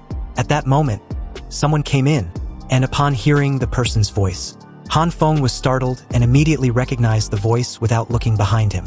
Of course, it was none other than Li Zi, who walked in, calling everyone a coward. What everyone needed was an imposing attitude to do what's needed to be done. Han Feng had an incredulous look when he saw Li Zi, who was dressed as if it was a normal winter outside. He then tells Li Zi not to act brave because the snow outside wasn't a joke. They should try waiting it out until the snowstorm stops. But Li Zi, being his usual self, scoffs at the idea. He took a long drag of his cigarette, then dived right into the snow with his self-proclaiming imposing attitude. Li Zi rushed into the pile of snow as everyone watches. Seconds later, the only thing visible was his shaped path created when he decided to flirt with death. Li Zi was less than 30 seconds inside the pile of snow when he cried repeatedly for help. 2 neighbors offered their assistance in dragging his freezing body out. Li Zi's face was blue as he coughed violently. They quickly shut the door tightly after. At this moment, Han Feng asked with concern if Li Zi was alright. But there was no reply as Li Zi shivered uncontrollably. Seeing this, Han Feng told everyone to call it a day. They had no way of knowing when the snowstorm will stop. So he suggested that they go back, look for the person in charge at the building's car park to sign their attendance. It was evident that the current degree of the snowstorm can no longer be solved with manpower. Back inside, the tenants had used the building's car park as a meeting ground for everyone. At this moment, Glasses Man tried to calm and assure the worried tenants about the need to be patient. The snow had indeed become too heavy to clear at the moment, so their only option was to wait for the snow to lighten up. Then, they will proceed as before. Also, the basement car park would be used as a station point to collect their donations. On the other hand, Han Feng, witnessing the commotion, had an annoyed look on his face. He was waiting in line to sign the attendance sheet, and upon seeing Glasses Man, he wondered if he was the person named Zhang, the one that spearheaded the interim owners committee to scam its donors. At the same time, Zhang once again thanked everyone for their donation. Zhang continued that he honestly didn't expect so many owners to donate their resources. Their generosity would help anyone in need or facing any difficulty in these hard times. Again, Glasses Man thanked the donors in place of their helpless neighbors. Hearing this, everyone was all smiles, thinking it would be a smooth sailing from this point forth. They began to compliment each other as some commented that it was the right thing to do. They need to help each other in this difficult times. As long as they're united, they would be able to get through this crisis. Hearing this, Han Feng sighed in a mocking demeanor. He silently thought, warning everyone to just wait. The snow was not going to end, and very soon they were going to regret their actions. After they were done with the sign-in, Li Zi, who was still shivering, told Han Feng he was heading upstairs first. Hearing this, Han Feng replied that he understood, but at that moment, a familiar figure caught his attention. In front of him was no other than head nurse Zhan, who was preoccupied with maneuvering through the crowd with her stuff. She was carrying a few boxes when she was pushed by someone unintentionally. But luckily for her, Han Feng caught her before she fell. Nurse Zhan opened her eyes and was surprised to see Han Feng. She recognized Han Feng immediately upon seeing him, and her immediate question after was directly about Han Feng's leg. Nurse Zhan questioned if Han Feng's leg was already healed. Hearing the question, Han Feng let go of Nurse Zhan, pointing his hands everywhere as he quickly made up an excuse on the spot. Han Feng claimed he had an incredible recovery speed since he was young, so a broken ankle is nothing to him. He had recovered in just a few days. Hearing this, Zhan Jian, although she might be a head nurse, but due to her innocent and gullible nature, she believed Han Feng on the spot, her eyes beaming with excitement as she exclaims how awesome Han Feng's situation was. Han Feng offered to carry the boxes for Nurse Zhan, but she replied that it was fine. Han Feng still insisted as Nurse Zhan commented that the boxes were very heavy. "Don't worry, I'm strong and capable. You can take this as a form of a thank you for helping me with my bandages at the hospital," he said. Hearing this, Nurse Zhan agreed. Han Feng almost fell on his knees when she handed them over. The boxes were indeed very heavy, so Han Feng asked what was inside. Nurse Zhan replied that they were mainly medical supplies, and she was donating them to the committee. Seeing that Han Feng was struggling to walk, Nurse Zhan, with her warm smile, asked to carry them, because it looks like it was too heavy for Han Feng. But Han Feng said that he didn't feel like he's carrying anything at all, so it was fine. Hearing this, Nurse Zhan replied that she might look small, but she is actually stronger than most guys. So Han Feng shouldn't push himself too hard just to help her. Curious, Han Feng asked if she had always been strong from a younger age. Not really. There's really a reason behind it. Nurse Zhan said this with a sad demeanor, recalling something. But upon seeing Han Feng's curious stare, she decided against saying anything. She apologized, saying that it was nothing serious worth mentioning. It was just something she actually couldn't explain anyway. At that moment, Nurse Zhan recalls never asking Han Feng's name. "Han Feng. My name is Han Feng." Hearing this, Nurse Zhan also introduced herself, mentioning that her name was Zhan Shui. "It's a pleasure to meet you," she said. Seeing Zhan Shui's radiant smile, Han Feng began to blush like a cherry tomato. Zhan Shui asked what Han Feng does for a living. "Oh, about that. I'm unemployed." Hearing this, Zhan Shui was a little taken aback. Seeing this, Han Feng asked what was so surprising about an unemployed person. Before Zhan Shui could explain herself, someone bumped into her from behind, causing her to crash into Han Feng.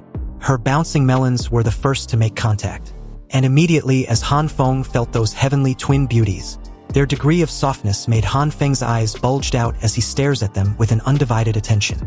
Zhan Shui quickly retreated, apologizing as usual. Han Feng replied that it was fine. After all, it wasn't her doing. Unbeknownst to the two, Hyona was passing by, and she immediately spotted Han Feng. Seeing a possible threat, Hyona called out to Han Feng, asking why she wasn't informed that Han Feng was at the car park. Hyona then quickly rushed and grabbed Han Feng's arm to control the situation. Also, she deliberately hugged Han Feng's arms tightly to her 38D melons, not knowing she had been beaten in that department from that point forth. Hyona asked Han Feng if Jin Shui was his friend. At that moment, before Han Feng could even get a word out, Jin Shui had already retrieved her boxes from Han Feng and was leaving with an embarrassing look, as if she was caught doing something she shouldn't. She told the two to continue chatting while she headed to the committee station. There was no need to disturb Han Feng any further. Jin Shui thanked Han Feng and proceeded to say that she could carry the boxes by herself for the rest of the way. So with those rushed words, Han Feng could only reply with an okay. Jin Shui rushed out of there like it was a fire drill. Staring at Jin Shui's hurried pace, Han Feng questioned Hyona why she came over to interrupt them. Hearing this, Hyona feigned a bright smile and replied that she just wanted to say hello. She only came to the car park to receive supplies. But when she saw Han Feng, she wanted to ask him why he didn't contact her like he said he would. I became very worried that something might have happened to you. Han Feng awkwardly scratched the back of his neck and smiled nervously, saying he was just about to send Hyona a message. Hearing this, Hyona straight out called Han Feng out on his lie. She continued that she just saw Han Feng chatting happily with Jin Shui just now. Then, with a pleading gesture and a warm smile, Hyona asked Han Feng if he had any spare food supplies in his apartment. If he has, can he share some with her because she had almost run out of food? Han Feng suddenly smirks when he heard this. He told Hyona that he didn't have much food left, but he was willing to share some with her. However, Hyona still hadn't replied to the message he sent a few days ago. So how about it? You want to come to my place and accompany me for a few days? Han Feng asked this with a smug look. Upon hearing this, Hyona was speechless. She was shocked by Han Feng's newly found boldness. Hyona got over her initial shock and told Han Feng that she didn't understand what he meant at that time. But if Han Feng wanted to have a chat with her, he could do so online. Hearing this, Han Feng spared no time with her anymore and began to leave, saying Hyona looks like she wasn't on board with the idea. So he was heading back to his apartment. Hyona's face turned ugly when she heard this, but seeing that Han Feng wasn't kidding around, she immediately grabbed Han Feng's jacket and asked him to wait. She proceeds to say that recently, she feels like Han Feng had changed. Is Han Feng doubting her feelings about him? He should know that she had always been very serious about her feelings towards him. It's just that she doesn't want anyone to think she is only with him because he is rich now. So can Han Feng give her a little more time?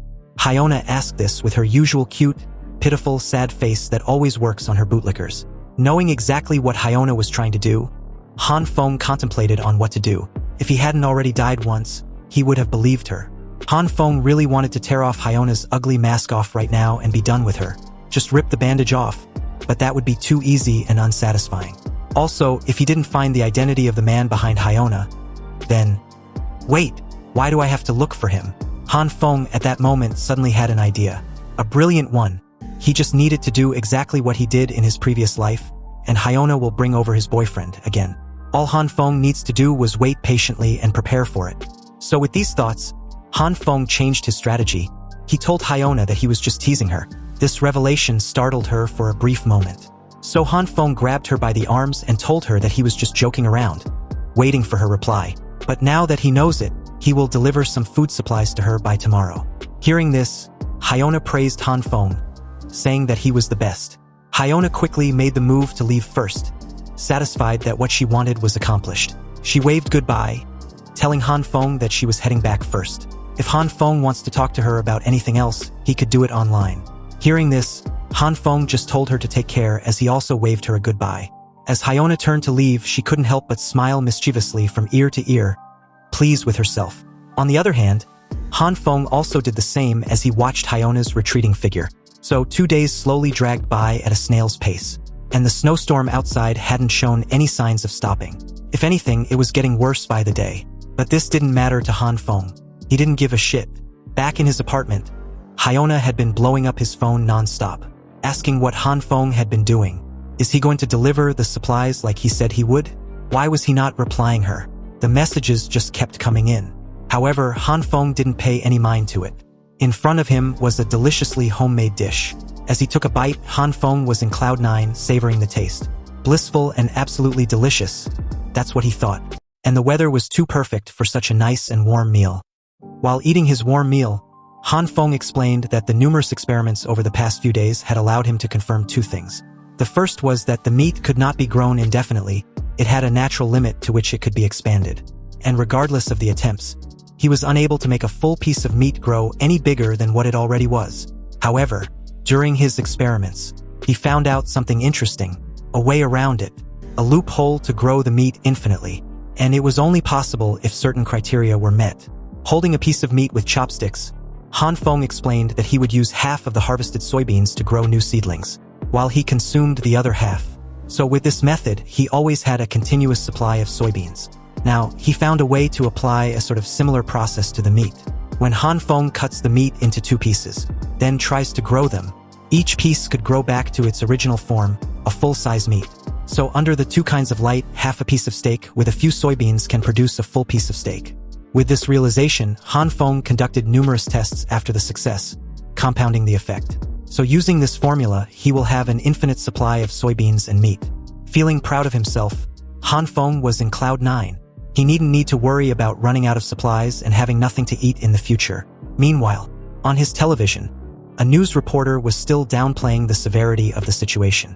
It was August 2nd, the 19th day of the snowstorm, and I'm currently on the Bodu Hithi Island in Maldives, which was 78 kilometers from the equator, and the average temperature here has already dropped to minus 42 degrees, the reporter said.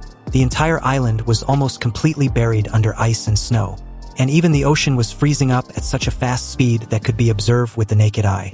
However, according to experts' readings, the thickness of the ice layer has already reached 55 centimeters in depth.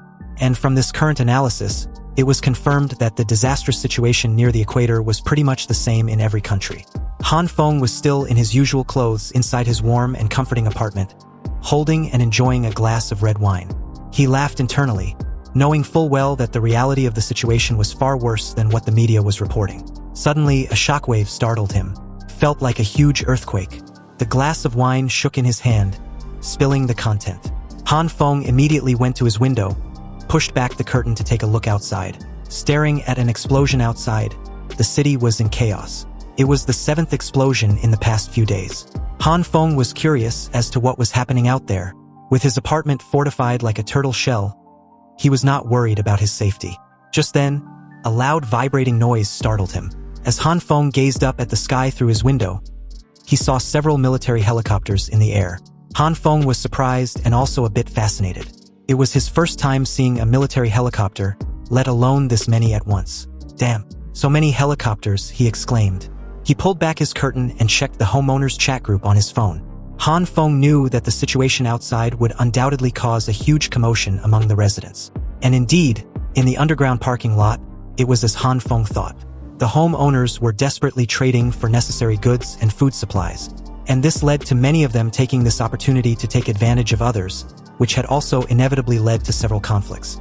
Even the ones who had donated their supplies earlier were facing the same problem. At this moment, Glass's man and a couple others from the interim owners committee appeared. He told everyone present that any resident facing difficulties should go down to their station in the underground parking lot to receive necessary resources for free. At this time, Han Feng had also made his way back to the basement underground parking lot.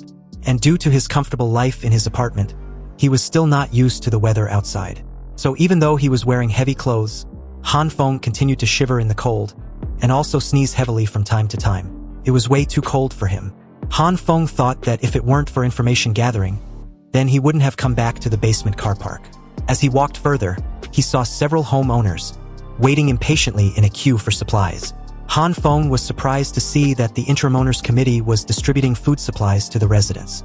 After all, in his previous life this didn't happen, and there was a rebellion in the neighborhood. And if Han Feng's memory serves him right, then it was indeed due to the committee. But this time around, they were giving away resources instead of scamming people. This means some aspect of the future has changed, and Han Feng wondered what was going on. Since information like this was primarily why he came down there, he decided to find out the real situation first. The panel showed a view of the chaotic distribution area from above, with people gathered around piles of supplies.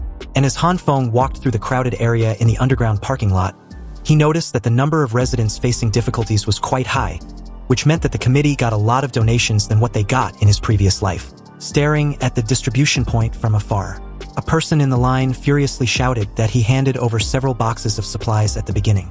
But now he only got this much food. Glass's man, with a polite tone, explained that everyone got the same share as he was given. The fat man in glasses was not having it when he heard this. Frustrated, he held out the little supplies in his hand and exclaimed for Glass's man to give him back the resources he donated. Jiang still maintained his polite demeanor and smiled, apologizing that the resources could not be returned. The disaster was ongoing, and he hopes Fatty in Glasses can think of the bigger picture. Also, once the disaster was over, Zhang promised to pay Fatty in Glasses several times in cash. This frustrated Fatty in Glasses even more, who replied that no one knows how long the snowstorm will last. He just want his supplies back. But at this point, the crowd reacted to the actions of Fatty Man in Glasses, telling him to stop causing a ruckus. Their big brother Zhang already said he would compensate him when everything returns to normal, so why was he still bitching? He should stop being shameless for crying out loud. They even believe Fatty in Glasses never actually donated and just wants to get more resources. The crowd grew more agitated, and someone even yelled for Fatty in Glasses to take his share and leave, since everyone in the queue was waiting for their turn. Another voice told him not to embarrass himself, because supplies given out wouldn't be returned. The committee was already having a hard time, so why was he being such a pain in the behind? He should get lost. Han Feng observed the scene with a slight smirk. He knew there was no way the committee would let anyone take the supplies back, given the current situation. After all, those who put themselves on a moral high ground and criticize those who donated more, they really have no shame. Just then, someone spoke up beside Han Feng, unknowingly agreeing with his thoughts.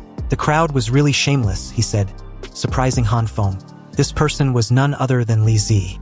Li Zi, with a tired expression, raised his hand and greeted Han Feng. He looked like he hadn't eaten in days. Han Feng responded with a smile, remarking how it had been a long time since they had last seen each other. How has he been? Not too bad. Not too bad at all, Li Zi said with a forced smile. He made mention that he was still surviving. But as he began to shake profusely, Li Zi blames his trembling figure from being flustered and powerless.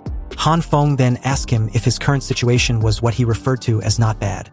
Li Zi explained that he had been surviving on water and minimal food for the past few days, so it's been a bit difficult if he was being honest. At that moment, his stomach grumbled loudly.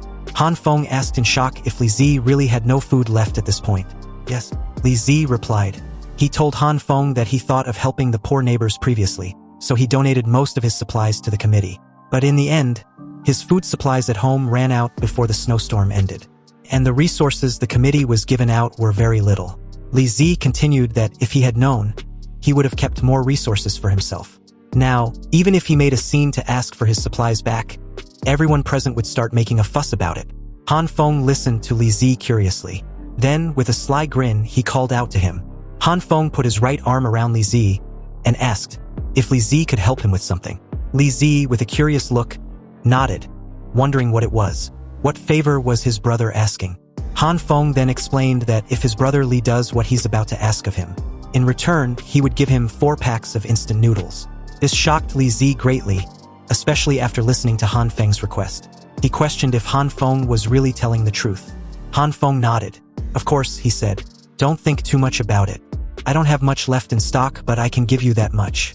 Li Zi started crying, thanking Han Feng. He promised to never forget Han Feng's kindness.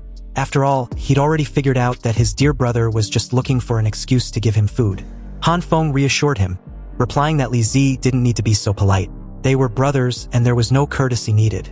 Li Zi grabbed Han Feng's shoulder, reassuring him not to worry. Still crying with joy, he promised that the small request was on him. Han Feng thanked him, mentioning that Li Zi could visit his house later to collect the food. Li Zi happily agreed, then said his farewell.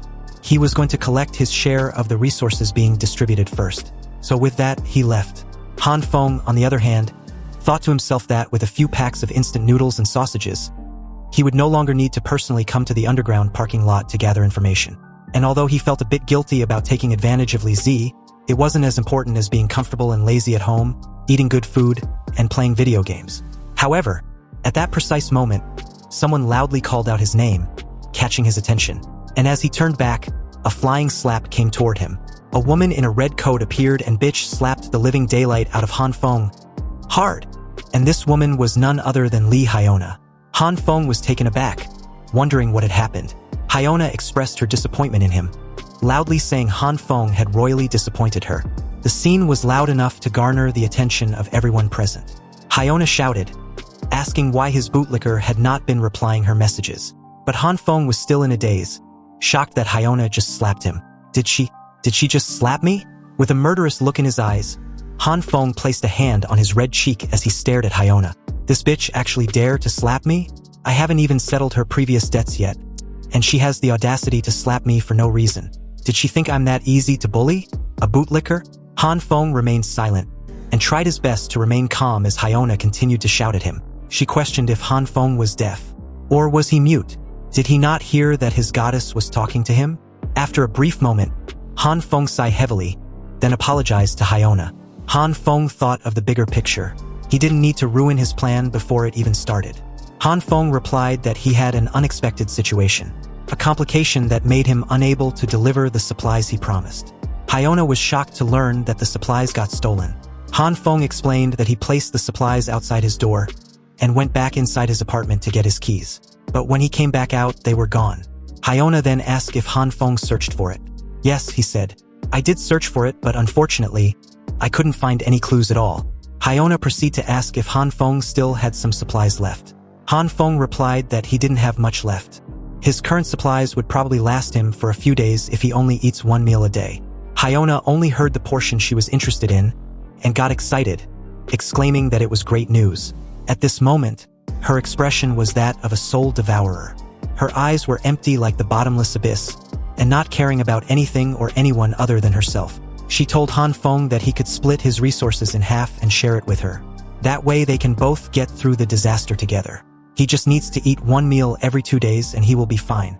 Hearing this, Han Feng was speechless. He couldn't even begin to imagine how shameless Hyona was, to even be capable of saying such words.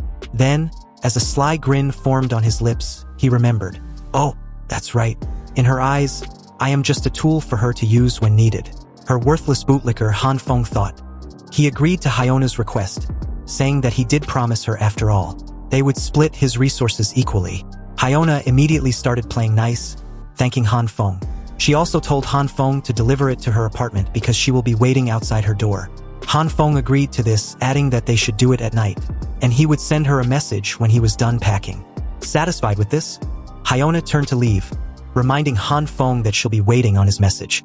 Also, Han Feng should head back soon so he doesn't catch a flu. After all, he needed to be able to deliver the supplies. Sure, wait for me tonight, Han Feng replied with a wave of his hand. Meanwhile, outside, the snowstorm was still getting worse by the minute. And back inside, Hyona was blowing up Han Feng's phone, and same as before, Han Feng was neither replying her messages nor picking up her calls. At this moment, she was waiting impatiently by her door. Hyona wondered if Han Feng wouldn't show up again. So as she stares at the elevator which had stopped working, then up the flight of stairs, Hyona was contemplating if she should climb the flight of stairs to Han Feng's apartment. Few seconds later, Hyona decided to do just that while internally cursing at Han Feng. If it weren't for the supplies, I wouldn't be looking for this bootlicker, she thought. After a few steps, Hyona was trembling all over as she took a deep breath. She was tired, and after starving for a few days, she only had little strength left. Almost there, she said, encouraging herself as she continued forward, step by step. As she got closer to her destination, she noticed that the emergency lights up ahead were broken, plunging that entire section into darkness. She also heard sounds up ahead, and this made her question aloud if someone was there. So as Hyona continued to stare up the flight of stairs in the dark, unsure whether to return or continue, she heard the sound of something being dropped, and before she could see or figure out what it was, a loud bam rang out. The emergency lights turned on at that moment. And from the looks of it, it seems that the lights was not broken, just off momentarily. With the lights back on, Hyona's current condition wasn't particularly pleasing to see. Her entire figure was covered with flour. She shouted, calling Han Feng's name. Han Feng, who appeared immediately at the scene, apologized to Hyona. He explained that he fell asleep and was in a rush down the stairs when he saw her messages. Due to this, he ran into a railing and dropped the flour he was carrying. Hyona was furious, asking if Han Feng was a pig. How come he can't even do such a simple thing like carrying a bag of supplies properly? Feeling disgusted with her situation, Hyona tried removing the pieces of the black polythene in her hair.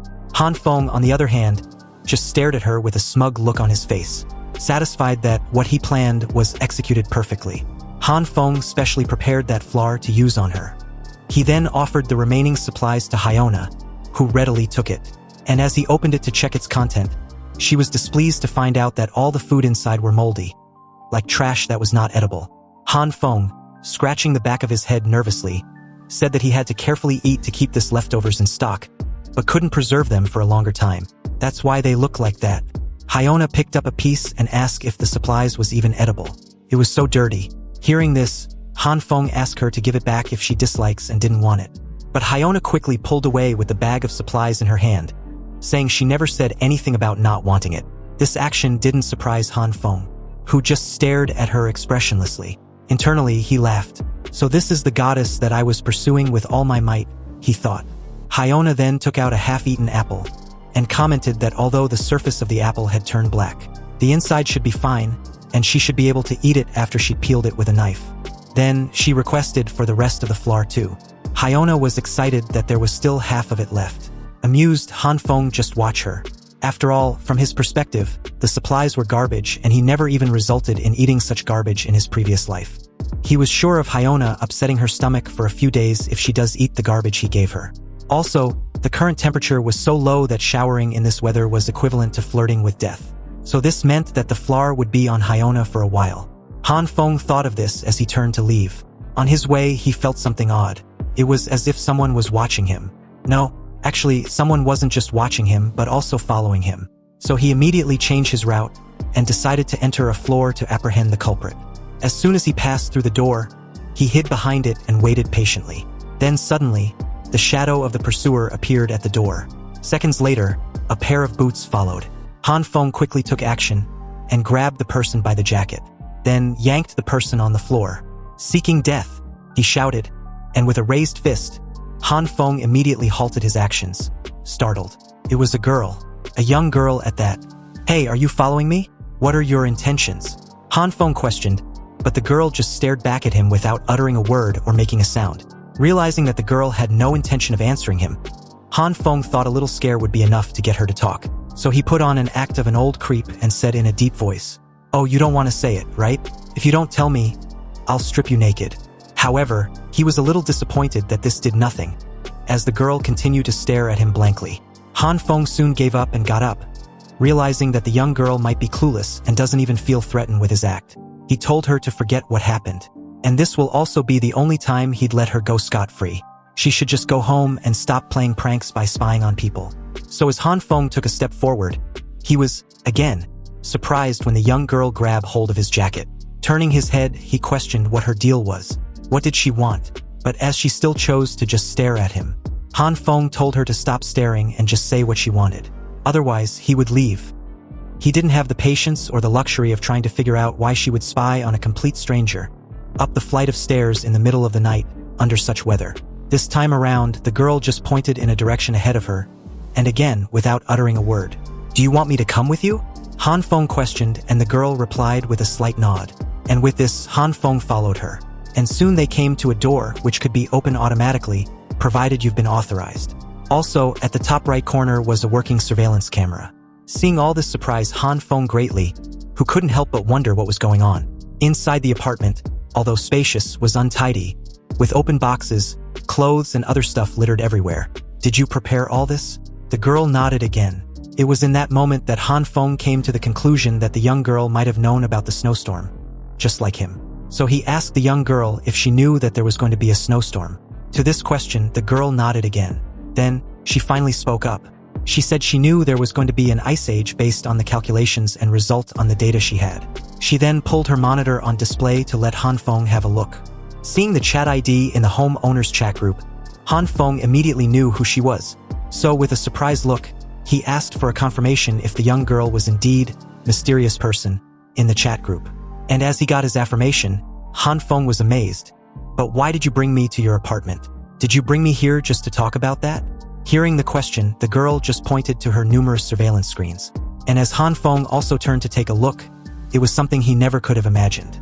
On the screen were surveillance on his hoarding activities. Every single one, from the elevator to his apartment door, including the delivery and conversation with Li Zi. Everything he did was recorded in real time. At this moment, Han Feng felt a bit violated.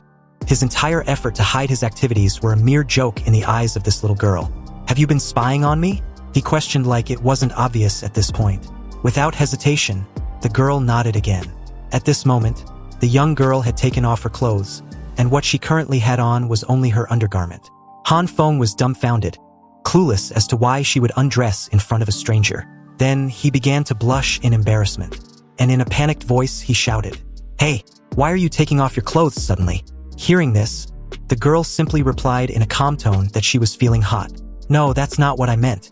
What I meant to say was stop. Stop taking off your clothes and put your pants back on." At this point, it was evident that the young girl lacked the necessary social skills to behave or talk normally in front of other people. She got into comfortable clothes seconds later and began to use her computer. And as for Han Feng, he was still trying to process everything that has transpired so far. And after a few moments in thoughts, he asked, "Were you spying on me because you became suspicious of my behavior of hoarding supplies before the snowstorm?" And to this, the girl nodded. Han Feng then asked, "So approaching me earlier and monitoring me was mainly to confirm whether there is a possibility of cooperation between us?" Another nod followed when she heard the question. And with that, Han Feng then asked for clarification. What did she mean by cooperation? Hearing this, the girl simply put down her computer, got on fours on her sofa, and walked past Han Feng to the other end. Han Feng immediately panicked upon seeing this, and asked in a panicked tone what she was doing. The girl wheeled some sort of box at the other end of the sofa, totally clueless about personal space. Her actions were completely like that of a child. She then asked Han Feng to teach her how to operate a generator. So after what seems like forever, Han Feng successfully taught her how she could operate it on her own. Then, he asked her if there was anything else she needed help with. Hearing this, she simply pointed in the direction. Han Feng taught her how to use the geyser device. "You will get hot water by adjusting it in this way, but remember to close the valve after use," he said. Next was to properly pack her foodstuffs into her freezer. Raw meat must be placed in the freezer, and it must be unpacked. "You are being too reckless." Han Feng, struggling with the boxes, asked her to not just watch but offer a helping hand. When they were done, they moved to the kitchen. "Be sure to pay attention to safety when connecting gas, and read my steps carefully. Check if the meal is ready. If it's green, it's ready. Only when there is enough gas can the fire be big and the dishes cooked out be delicious." So, with the meal prepared and ready, Han Feng told her to always eat while the meal was hot under the current weather. Suddenly, all the frustration Han Feng had been feeling about his current situation finally got to him. So as he smashed the table in front of him in frustration, he couldn't help but feel like a babysitter. "Gosh, I feel like I'm a full-time babysitter. Your self-care ability is too poor." But to his surprise, the girl just stared and agreed with him. Seeing this, Han Feng immediately said that he was just kidding. He began to eat his meal while simultaneously crying inside about how tired he was. This girl seemed like a full-time job, so he decided to address the situation before things got out of hand. Han Feng turned to her and said, "Let me make this clear first. I will go back after eating." However, he was surprised to see that the girl had fallen asleep immediately after she finished eating. "Wow, even I can't fall asleep while eating," he said in disbelief. Han Feng carried and placed her sleeping figure on the sofa, then covered her with a blanket. After that, he got his jacket and quickly made his exit, commenting that the experience felt like he was raising a baby. A while early the next day, Han Feng, who happened to be asleep, heard a knock on his door. When he opened his door, it was none other than the young girl. In front of her were some boxes she brought for Han Feng. Han Feng thanked her for her generosity, but also figured out that she needed something from him as well. The girl also happened to have wheeled her generator there as well, so she asked Han Feng to teach her how to operate it once more. They went to her apartment, and after a few days of contact, Han Feng was sure that the girl who lived upstairs from him was an absolute idiot in life. A lot of common sense was also very lacking, and this made living with her a nightmare. But at least she seemed to want to learn about life. But the problem was that Han Feng kept being dragged to her home every day to teach her, like, everything. Her cooking skills, although extremely poor, seemed to have improved. But even with this kind of meal, many people would still rush to eat it. But then again, under normal circumstances, I guess even dogs wouldn't eat it, he thought. It was in this moment that Han Feng finally realized that he hadn't asked for her name. So when he did, she replied that it was the evil king's true eye envoy, like some video game character. Hearing this, Han Feng questioned himself why he even asked.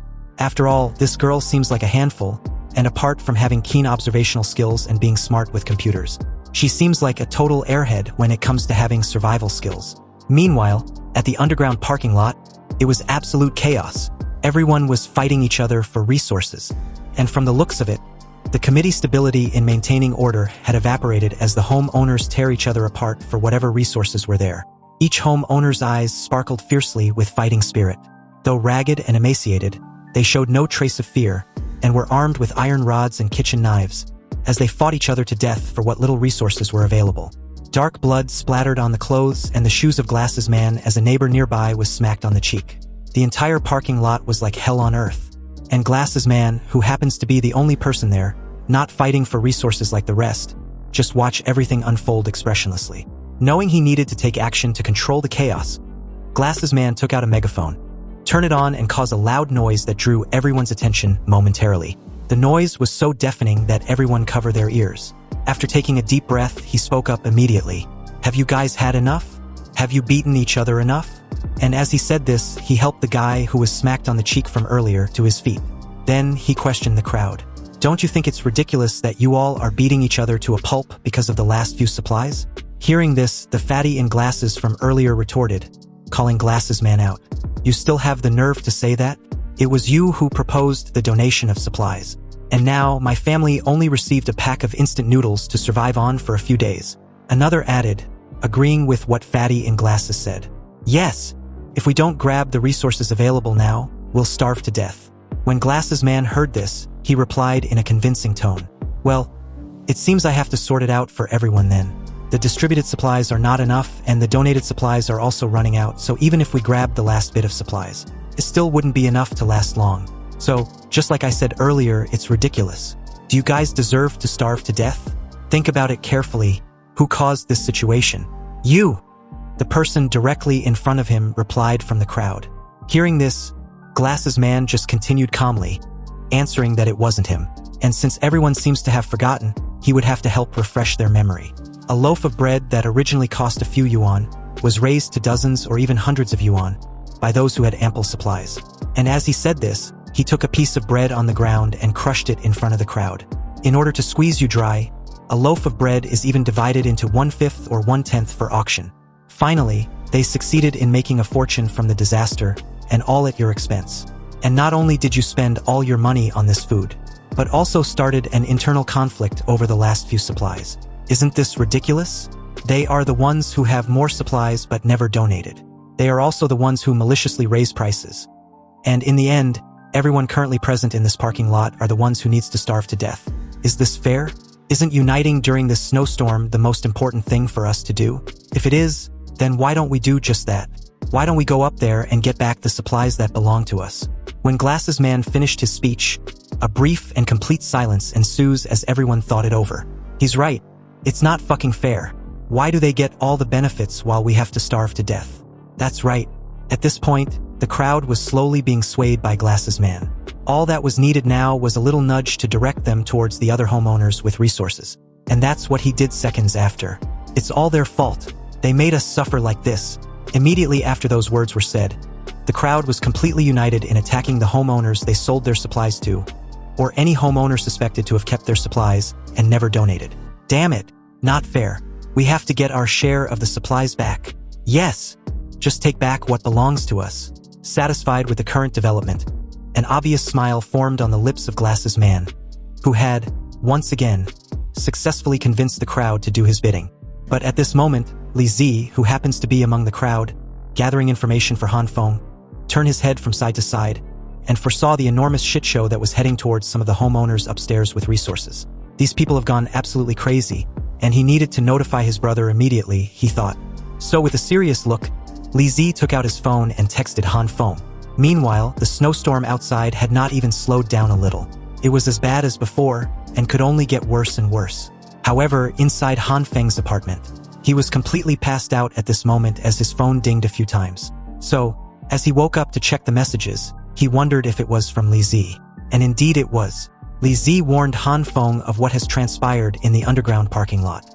"Brother, something bad has happened. These people had gone crazy," he said. "They're planning on raiding the homeowners upstairs with supplies." Curious, Han Feng asked who Li Zi meant by they? And who? That guy named Zhang. He is inciting the owners to rob other people's supplies. They are picking the locks of every apartment. Reading this, Han Feng immediately got up from his sofa, scared shitless. He then asked for more details, like if they had already started or if they're armed. "Yes, they are all armed. Hide if you can, but don't confront them head on." Han Feng replied that he understood. And Li Zi should also be careful. Han Feng quickly went to check his door locks to make sure they were completely secure. Then, he went by the window to close the curtains. Han Feng didn't expect things to turn out like this. And although he's got 2 guns to deal with the crisis, it would be troublesome if this happens to be an organized action. Because once his supplies are exposed, he would face every crazy neighbor. And if that happens, he's afraid that everything he'd hoarded would be eaten till there's nothing left. In short, he had to make preparations first. Han Feng grabbed some tools, 2 fire extinguishers and a long cable, and immediately headed for his door. He attached the cables to the doorknob, and at the same time, completely insulated it with the help of a duct tape and an insulator. He also placed the 2 fire extinguishers near the door. So as Han Feng began to uncoil the cable, the lights in his apartment went off. In fact, the entire neighborhood was plunged into darkness. Soon, the neighbors began to complain, questioning each other if they had electricity.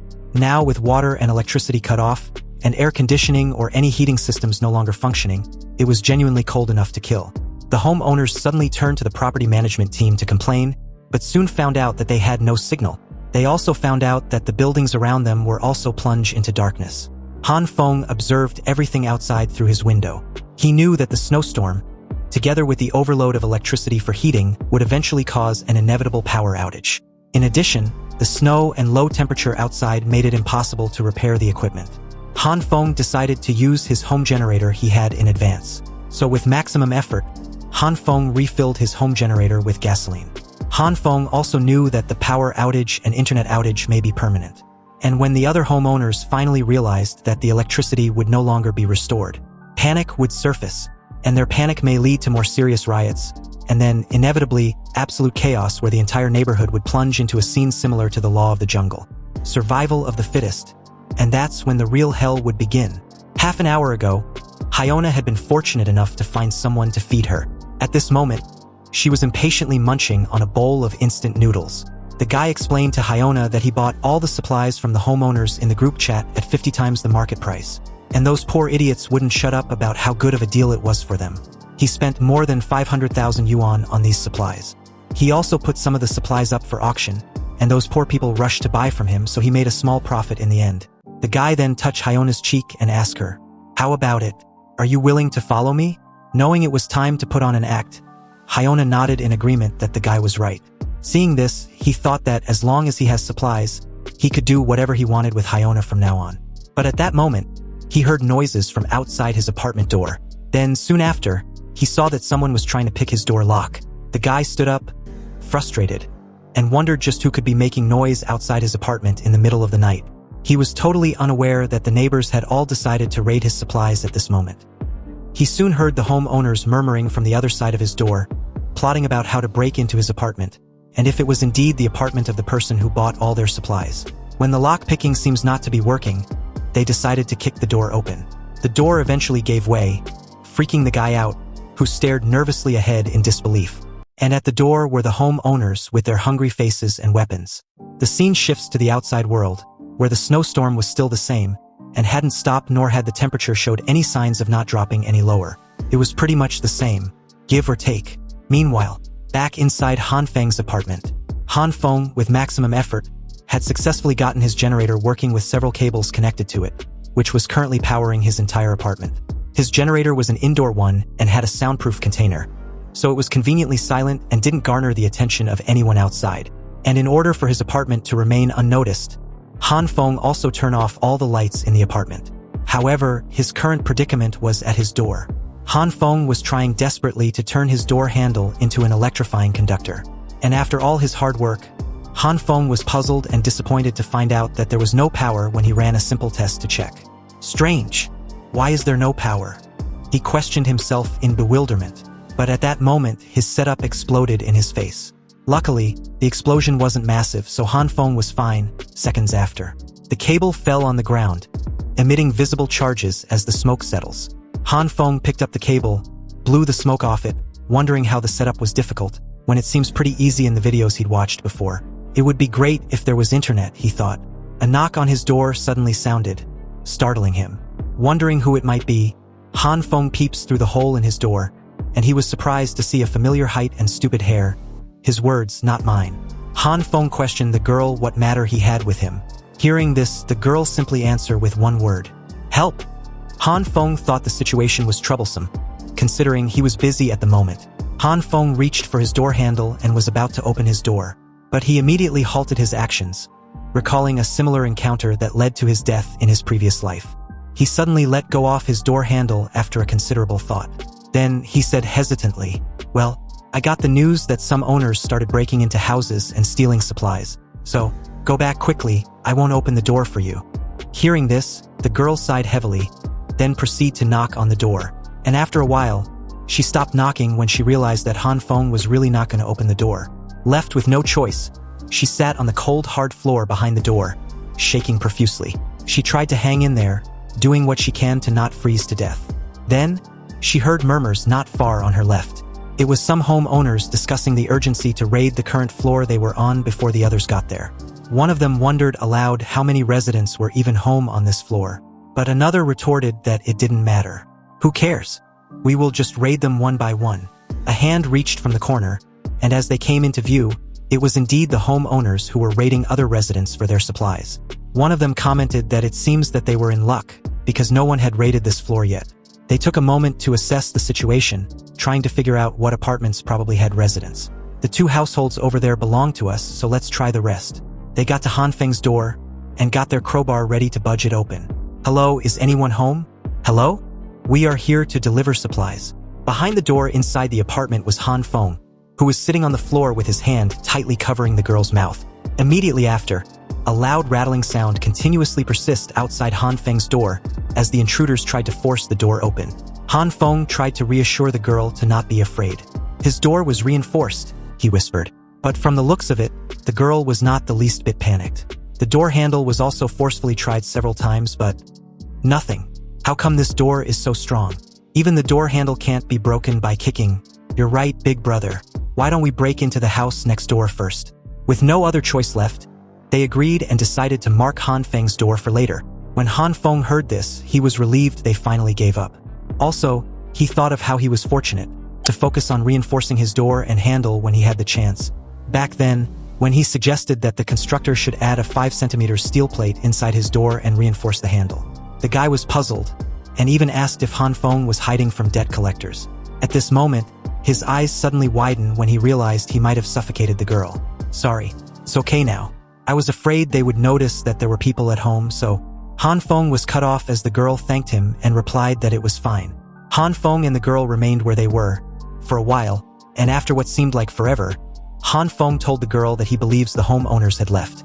Then, he went back to work, trying to get his electrocuting project to work. "Wait till I fix this thing, and if anyone dares to kick my door again, I'll electrocute them to death," he said. A bit puzzled with what Han Feng was doing, the girl asked. "It is a defensive measures against electric shock," Han Feng replied. But then he remembered that the girl didn't even understand basic survival needs. How could she understand what he was doing? "Oh, that's right. You still won't understand even if I tell you. I don't even understand it myself. Why this damn electric shock device is so difficult to use." Han Feng questioned himself in frustration, but what he never expected was what happened immediately after. The girl spoke up, explaining what he was trying to accomplish to him. "The anti-theft device uses the difference between electric current and voltage," she said with a knowing look. "Do you know?" Han Feng asked in bewilderment. Hearing the question, the girl simply nodded and replied that it was very simple if you know what you're doing. She continued, explaining the procedure to Han Feng. After power off, wrap the bare wires of the electric wires around the door handle to insulate them. Then connect the ground wire of the distribution box to the door handle. Then finally, turn on the power again.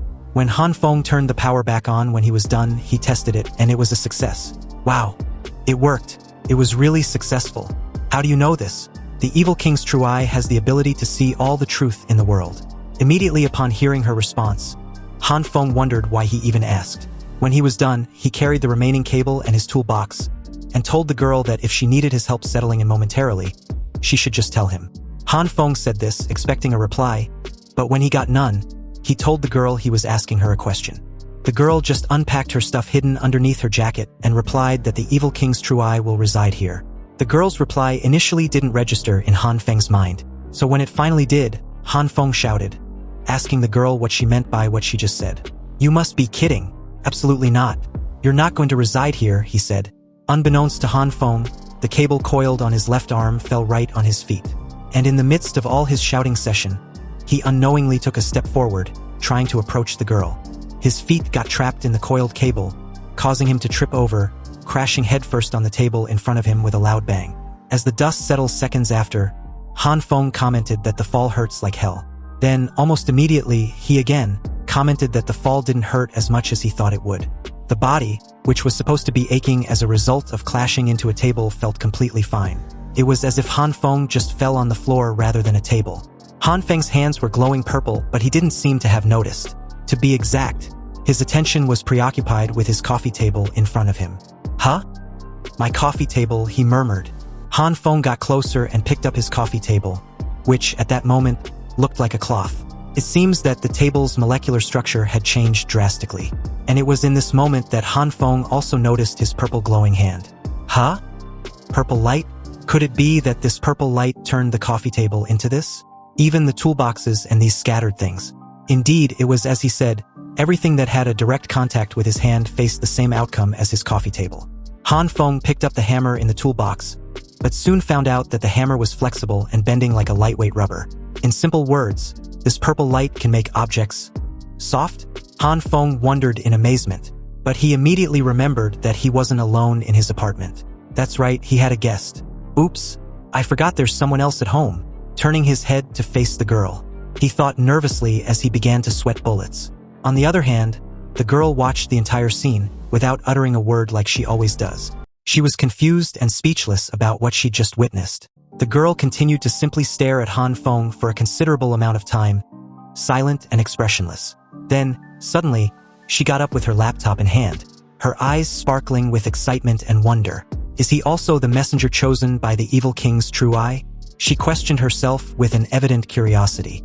And Han Feng was dumbfounded with her sudden behavior, because it was not a typical behavior any person who'd witnessed such a weird and freaking scene will naturally exhibit. But this could be a good thing that could work in Han Feng's favor. He quickly got his act together, improvised by striking a pose with his jelly-like hammer in one hand and the other on his face, and said, "Yes, that's right. I am also a subordinate chosen by the evil boss, so this strange phenomenon often occurs." Inwardly, he thought the girl had a very strange way of thinking, so he believed he could get away with it. But what happened after left him in a bit of a pickle.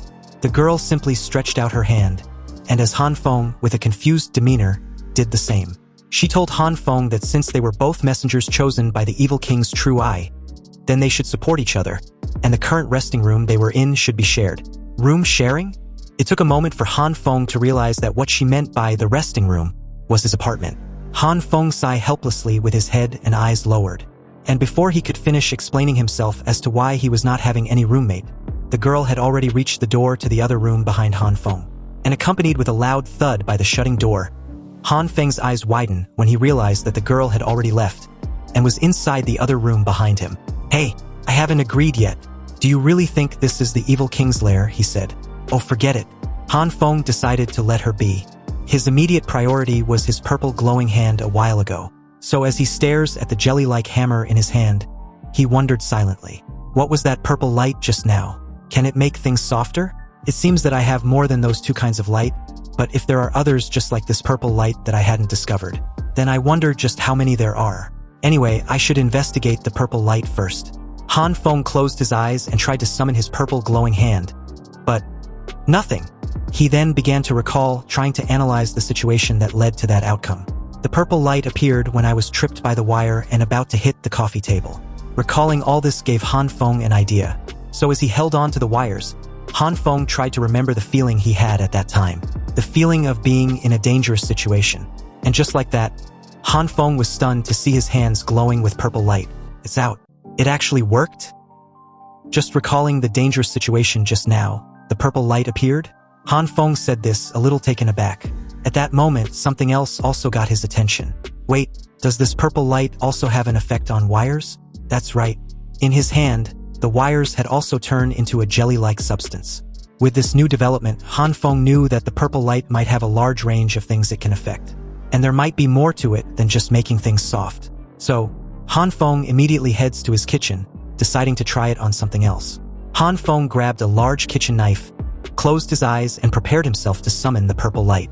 Seconds after, he succeeded in his summoning, and the purple light immediately took effect, softening the knife. "Whoa, it works on steel too, and the texture is like jelly," he commented in amazement. So, after a while, Han Feng had successfully tried the purple light on various items he could think of, such as his fork, spoon, a glass cup, and many others. After all this, he realized that apart from turning things to jelly, there was no other changes. And the longer the purple light was used, the more the object will be softened. This effect was too useless and could not help him in any way, he thought. But then, he suddenly had an enlightenment. Han Feng thought of mixing two kinds of light, just like he did with the red light. Then he might achieve an unexpected result. Han Feng summoned his green light in his right hand, and with the purple light on the left hand, he tried to forcefully change the texture of his jelly-like spoon, but it resulted in a failure. So he took the kitchen knife and with effort he tried it in a different way. Han Feng expanded both light around the entire knife. The results was a success. And not only that, because the kitchen knife didn't just change back to its previous state, but was hardened and refined to a degree that it was unbelievably sharp. This surprised Han Feng greatly. Staring at the items on the table, Han Feng gave it another try. And after several attempts, he had confidently confirmed a theory he thought of. So that's how it is. If the two kinds of light are mixed, they can change the toughness of matter. And the hardness is a bit exaggerated. This new development gave Han Feng an idea. A very bold one. Meanwhile, outside his apartment, on the flight of stairs, two homeowners who had recently raided for supplies were discussing whether to hand them over like they're supposed to. The one behind asked curiously, "Hey man, you're not really planning on handing over the looted supplies soon, are you?" "I don't even have enough to eat myself," the other replied. "If we hand them over, they have to share it with the women and the old people." "Why?" "You're right. But if we do this, we must keep this a secret. Otherwise we'll be in trouble if anyone finds out." At this moment, the one ahead told the other to look behind him. Puzzled, the other questioned what he was referring to as he curiously turned around. When he did, his expression immediately changed, with his flashlight illuminating the entire area. The thick, concrete wall behind them was sort of moving, and this could be easily spotted as the 18th floor written on it was moving as well. "The wall. The wall is creeping?" he said. Suddenly, a human face appeared on it, and as the form became clearer, it came really close, about a breath away, from the frightened homeowner, who was about seconds away from wetting his pants. The figure took the shape of a ghostly figure. "There is a ghost on this floor." Scared shitless, the two simultaneously said this, shaking profusely, and immediately made a run for it with their supplies. On the other hand, the supposed ghost on the wall was struggling to free itself because it was finding it hard to breathe. On the other side of the wall was Han Feng, who was struggling to get a grip on hardening the wall. Due to the size of the wall, Han Feng was finding it difficult to merge the two light together. When he finally succeeded in covering the entire section of the wall with the two light, they fused together naturally. Then, after a few seconds of mixing both lights with the jelly wall, it hardened immediately after completion. Han Feng was worn out, panting like he'd run a marathon. His next step was to test its durability. So he took out a long mallet, thinking that it was time to check the results of the hardening. Han Feng raised his long, heavy hammer, and with a fierce determination in his eyes, he struck the huge hammer on the wall. He then continued to repeat the process over and over and over again as the sounds echoed through the heavy snowstorm outside. A while later, Han Feng, exhausted and with his trembling hands, laughed in joy. The results were promising, because after he had constantly beaten the wall, not even a piece was broken off. Meanwhile, in the underground parking lot, the guy from earlier brought in the supplies he'd raided. With a nervous smile, he scratched the back of his head and apologized, saying that many homeowners were basically out of food, so these were the only supplies he collected. At that moment, someone grabbed his shoulder, surprising him, and before he could get a word out, he was forcefully pinned to the ground. The person responsible for his subduing was none other than Jin Qinwen. And in a cold tone, Jin Qinwen loudly asked him to disclose where he hid all the food he stole. "Hid? What are you talking about? Everything I stole from the other homeowners are here." As the crowd just simply watches the entire exchange, the guy, clearly in pain, answered as he shakes profusely. "Stop lying to me," Jin Qinwen said. "I saw you take 3 big bags just now, but you only handed in 1. Then, you must have seen it wrong. I swear, I brought everything." The guy stuck to his story as Jin Qinwen added a little pressure to his arm, intensifying his pain. "It seems you intend on not saying anything, right? Then I'll just have to beat it out of you. Maybe then, you'll behave yourself and tell the truth." Gritting his teeth in frustration, Jin Qinwen clearly had enough of the guy's pretense. and was about to carry out his threat when someone cut in at that very moment, surprising him. And this person was none other than Glasses Man, who gently grabbed his arm, signaling him to halt his actions. Jin Chinwon, a bit puzzled, questioned Glasses Man why he was there, but Glasses Man just simply told him to let the guy go first. If you have any questions, they can talk about it. But this guy hid everyone's food. Jin Chinwon retorted, still a bit puzzled. Glasses Man replied that he knows. He knows everything, so he should just leave it to him. Hearing this, he agreed without any hesitation. Then he let go of the old guy immediately after, commenting that he was only doing this for Glasses Man's sake. Glasses Man extended his hand, offering the guy a helping hand. "It's okay," he said. So with a warm smile, Glasses Man continued. Then, almost like magic, the guy brought in the other 2 bags of supplies a while later from wherever he hid them.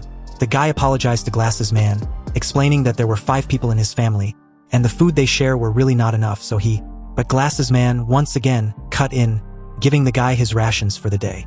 He told the guy that his family needed it more than he does, and this of course shocked the guy greatly. He asked why Glasses Man was doing this. What will he eat? Rules are rules. Whatever is collected must be handed in, and then a fixed quota is given according to the number of people. But I also understand your difficulties, so you can quickly take this back to your family.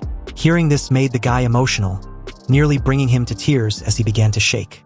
He was grateful for Glasses Man's generosity. So as he was leaving, he loudly said to Glasses Man that from now on, if Glasses Man has any problems, anything at all, he should just tell him Old Wong, and he will do everything in his power to help. Glasses Man replied with a laugh when he heard this. He then said to Old Wong that if he happens to encounter any difficulties in the future, letting him know will be the right thing to do. He then turned to the crowd with the 2 bags of supplies in hand. "Everyone, please come receive your rations for today and go home as soon as possible." Hearing this, the crowd, grateful and amazed by Glasses Man's behavior, agreed and did as he said.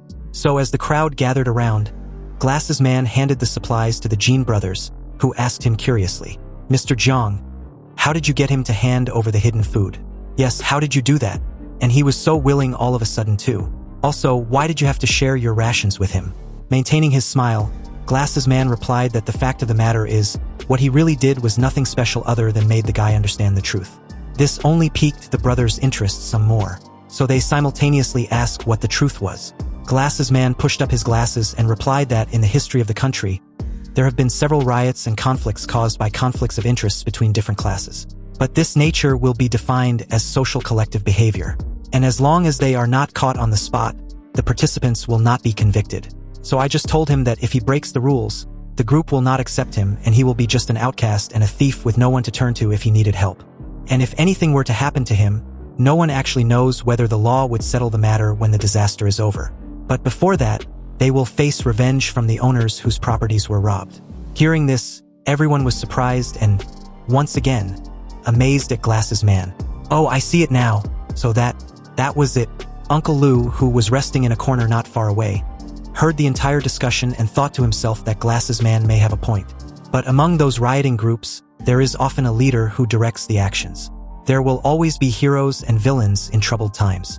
And this guy, Jiang Shueo, was no ordinary guy. Meanwhile, on the 18th floor in Han Feng's apartment, things were progressing as it was previously shown. After sorting out the effectiveness of the purple light on the wall, Han Feng had shifted his focus to his glass window. And with the same process of hardening, he was now checking the toughness of his glass window.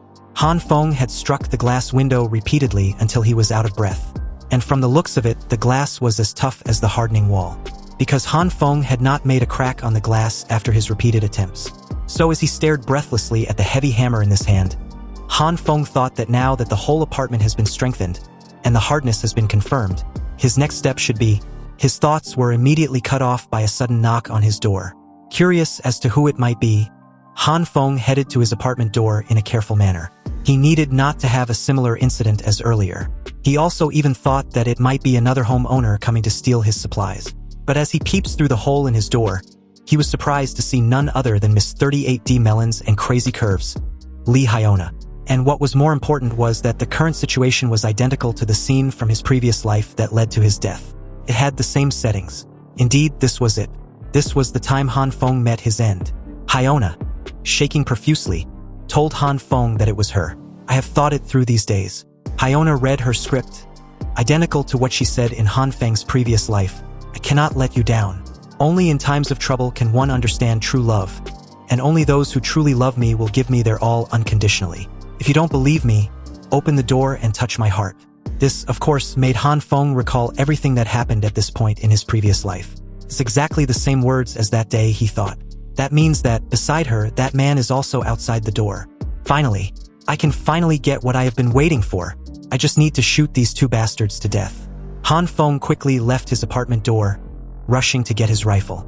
But as he got closer, within a touching distance, he halted in his tracks. Wait, there's a power outage now. The enemy is in the dark, and I'm in the light. If I can't kill them with one strike, I might get killed again. If I use the electric shock, then I have to trick them into holding the door handle at the same time, which is impossible. And I'm not sure how effective this electric shock is. Thinking of all this, Han Feng tried to calm down. He had been waiting for this moment, and finally, it was here. He needed to calm down and think this through. But first, he had to sort out the current situation about the light. So Han Feng quietly turned off his generator. Then, he closed his eyes with his hands leisurely resting on the heavy hammer's handle. Focused. And as he calmed himself, he thought, the biggest threat to me now is not Li Hyona, but the man hiding in the dark. So if I go out there, I have to instantly locate him and also give him a fatal blow in the process. This might be to my disadvantage, because if I make one wrong move, it's over. Okay, so how can I determine his location in advance in the apartment? I remember the guy should be hiding in the corner behind my door, and that place is a blind area. In my previous life, the attack came from this direction, so it's probably here at this spot, although it will take some time. But it might work with a bit of luck. Han Feng quietly and carefully activated his purple light as he touched the wall. Meanwhile, outside his apartment's door, Hyona, on the other hand, wondered why there was no response. So she asked again in a hopeful manner, Han Feng, are you still there? Please open the door. Han Feng, the guy who waited patiently in the blind spot with his iron bat, asked Hyona. Hey, is this guy worth our efforts? Yes, Hyona replied. He still had some supplies left, and it occurred to me a while ago that he had bought a truckload of goods the day before the disaster. Hearing this made the guy smirk. He was clearly pleased to hear this. Oh, then this guy is enough for us to eat for many days. Unbeknownst to him, a portion of the wall not far away behind him, covered with purple light, began to move. Then, something also began to form immediately after. So, little by little, the form took shape. And as it did, it took the shape of a hammer. But at this moment, the guy heard some sound. So he whispered, asking Hyona if she'd heard something. No, I didn't hear anything. What sound? I seemed to hear something behind me. As he said this, the guy turned his head to take a look behind him. And as he did, what followed immediately after was a massive smack on his cheek as a lot of blood splashed from his mouth. He may have lost some teeth too. Accompanied with a loud bang, he crushed heavily on the ground in an instant, letting go of his iron bat. Hyona, shocked, was momentarily speechless seeing this. And as she got her act together, she asked the guy what was wrong. But as the guy laid on the floor, trembling all over and unable to respond, Hyona told him not to scare her. What was wrong? In this moment, Han Feng's apartment door opened with a click, and as Hyona turned to look, she was met with a fire extinguisher. Han Feng released the visibly white gas in the fire extinguisher directly on Hyona's face as she screams in pain like the siren of the Pacific she was. With her eyes closed, Hyona, shaking profusely, begs for Han Feng to stop. She was finding it hard to breathe. But as her dramatic plea fell on deaf ears, Hyona's eyes bulge out a little as she began to suffocate. Fortunately for her, the gas in the fire extinguisher stopped seconds after. Hyona took a couple steps back, and when she did, she started to cough loudly, over and over again until she heard someone groaning in pain beside her. She turned her head slightly and was surprised with what she saw. Hyona's boyfriend, who was brutally battered and shaking uncontrollably, turned out to be the guy she received help from earlier. All the food he managed to deceive and buy from the other homeowners were taken away when his apartment was raided. Left with nothing to eat, he and Hyona targeted Han Feng, thinking he was an easy prey. However, the current situation they were in was totally something none of them expected. Hyona was in a predicament at the moment, not knowing what to do when the guy, with about a dozen of his teeth knocked out, pleaded for her to save him. But Hyona just simply stared, speechless. She had no idea what to do in that moment. After all, she thought what was required of her was to make Han Feng open his apartment door, and he would have taken care of the rest. But at that very moment, suspicious hands reached for her from the shadows. and as the hands tried to grab hold of her, Hyona fearfully stepped backwards and fell on her behind with a loud thud. Han Feng narrowly missed her as he only managed to grab a few strands of her hair in his attempt. Hyona, on the other hand, got up in a split second and bolted like her life depended on it. And given the current situation, it was. She shouted for help as she ran as fast as her legs could carry her. Han Feng just stared at her in frustration. He was a bit angry at himself for his slip-up. And as Hyona's figure disappeared from the corridor seconds later, he was taken aback about how quick she was.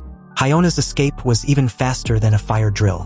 The guy she left behind also tried to get on his feet, alarming Han Feng. He kicked the guy in the stomach. "Who gave you permission to get up?" "Who?" he asked. Han Feng raised his leg and was about to continue his assault when the guy started to vomit, pleading for him to wait. He should wait for a moment. Did Han Feng know who his father was? "If you dare to touch me again," he said, "I will." Han Feng punched the guy in the face, cutting him off in the middle of his threats. Then, he kneed him on his chin with an uppercut. "You think you can threaten me in a time like this? I don't care who your dad is. After all, it's you I'm hitting, not him." The guy immediately raised his hand, and again, pleaded for Han Feng to wait. "Wait a moment, big brother. I have no grudges against you. Why do you?" He was cut off again with another punch in the face.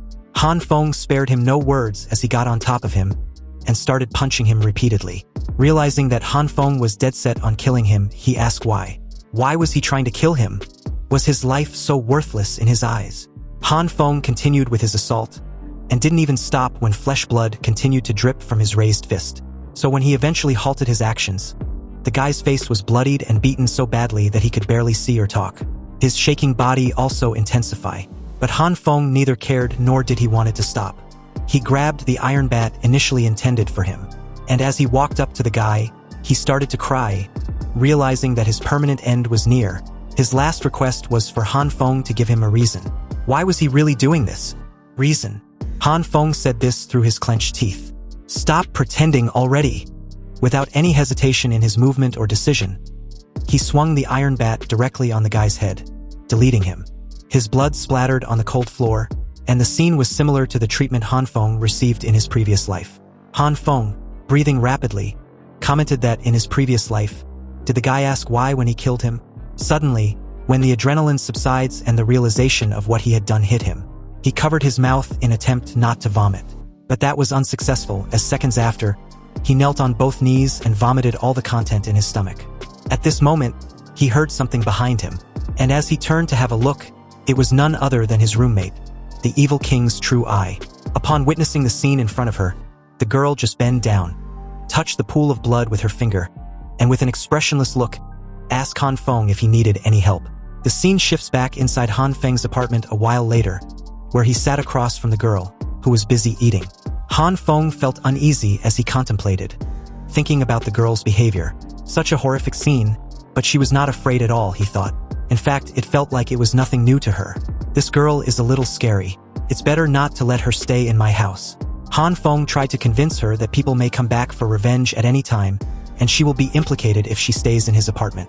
Upon hearing this, she simply replied with an "oh," then continued with her drink. Han Feng wanted to know if she agreed with his reasoning or not. After all, she was doing this for her own good, he said. The girl just straight out rejects the idea and replied that she would rather stay. And this pissed Han Feng off greatly as he gritted his teeth in frustration. He tried once more, reminding the girl that it was too dangerous to stay in his apartment. There was a high chance that they would die. The girl just placed the drink she was enjoying on the table in front of her, and got up. She told Han Feng not to worry because she, the evil king's true eye, will help him. She then turned to leave, commenting that the evil king's true eye's energy was running out, so she needed to go into hibernation. Han Feng grabbed her arm and told her to wait a moment. She shouldn't keep trying to evade him with her immature remarks. He was talking to her about real issues. Her attention fell on her arm grabbed by Han Feng, and as she stared back at him, she told Han Feng that she promised to help him. She then grabbed her door handle and opened the room she'd been staying in. Whatever is inside changed Han Feng's expression to the look of absolute shock. Meanwhile, back at the underground parking lot, the crowd had queued up for their rations for the day, and among the queued crowd was none other than Lee Hyona. Hyona waited patiently in line till it got to her turn, and as she received her rations, she stared at it in thoughts. She waited for her boyfriend all night, but he never came back. She was also wondering what exactly happened. From her perspective, the guy was fine. Then he suddenly collapsed. Was it Han Feng who did it? Did he set up a trap in advance? But what I care more about is when Han Feng opened his apartment door. There was a faint glow and a warm current in his apartment, indicating that he had something to generate electricity. Did he prepare for the snowstorm in advance? It is possible that he also prepared a lot of supplies. Damn it! Damn you bastard! He secretly made cold weather preparations without telling me, and gave me unwanted garbage. I need to find time and a way as soon as possible to check the situation at this bastard's home. In thoughts, Hyona suddenly bumps into someone on her way. The person turns in her direction and asks her to wait. And as Hyona turns around, he asked, "It's Hyona, right? Lee Hyona." At this moment at the underground parking lot, Hyona shielded her gaze from the blinding flashlight as the guy excitedly offered her a place to warm herself up. "A couple people and I have a fire pot in the lobby of Building 5, he said. "Would you like to join us and warm yourself up?" Upon hearing the question, Hyona thought of the guy being one of her many bootlickers and also probably had bad intentions. So she turned around and refused the offer on the spot, claiming she can just go to her apartment and warm herself up. But thanks for the offer. Suddenly, the guy grabbed her arm and told her to wait. Then, deciding to offer her another enticing offer, he tried again, claiming he had a lot of food there as well. "Just come to my house and stay with me for a few days, and I will take care of you." He closed the remaining distance between them and whispered that Hyona should just think about it. She could live comfortably from this point forth if she comes with him. "After all, I have always liked your type." Hearing this made Hyona feel creeped out and annoyed.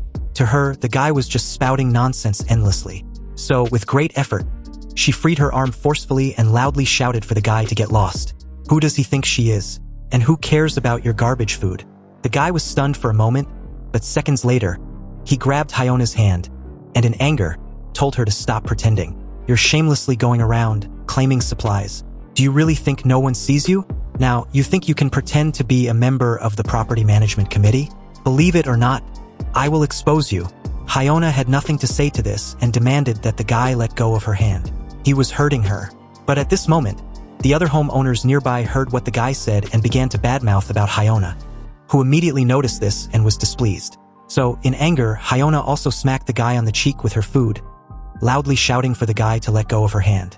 The guy's eyes bulged out as she stared at her with murderous intent. "You bitch!"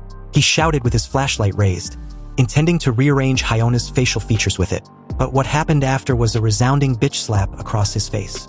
The slap was so massive and so intense that his eyes rolled, and seconds after, he was thrown several distance away into a wall. The person responsible for the slap shouted that the guy should be ashamed of bullying a defenseless woman in public. This commotion drew the attention of the homeowners present, who curiously questioned themselves what happened, and if it was indeed a person who flew by just now.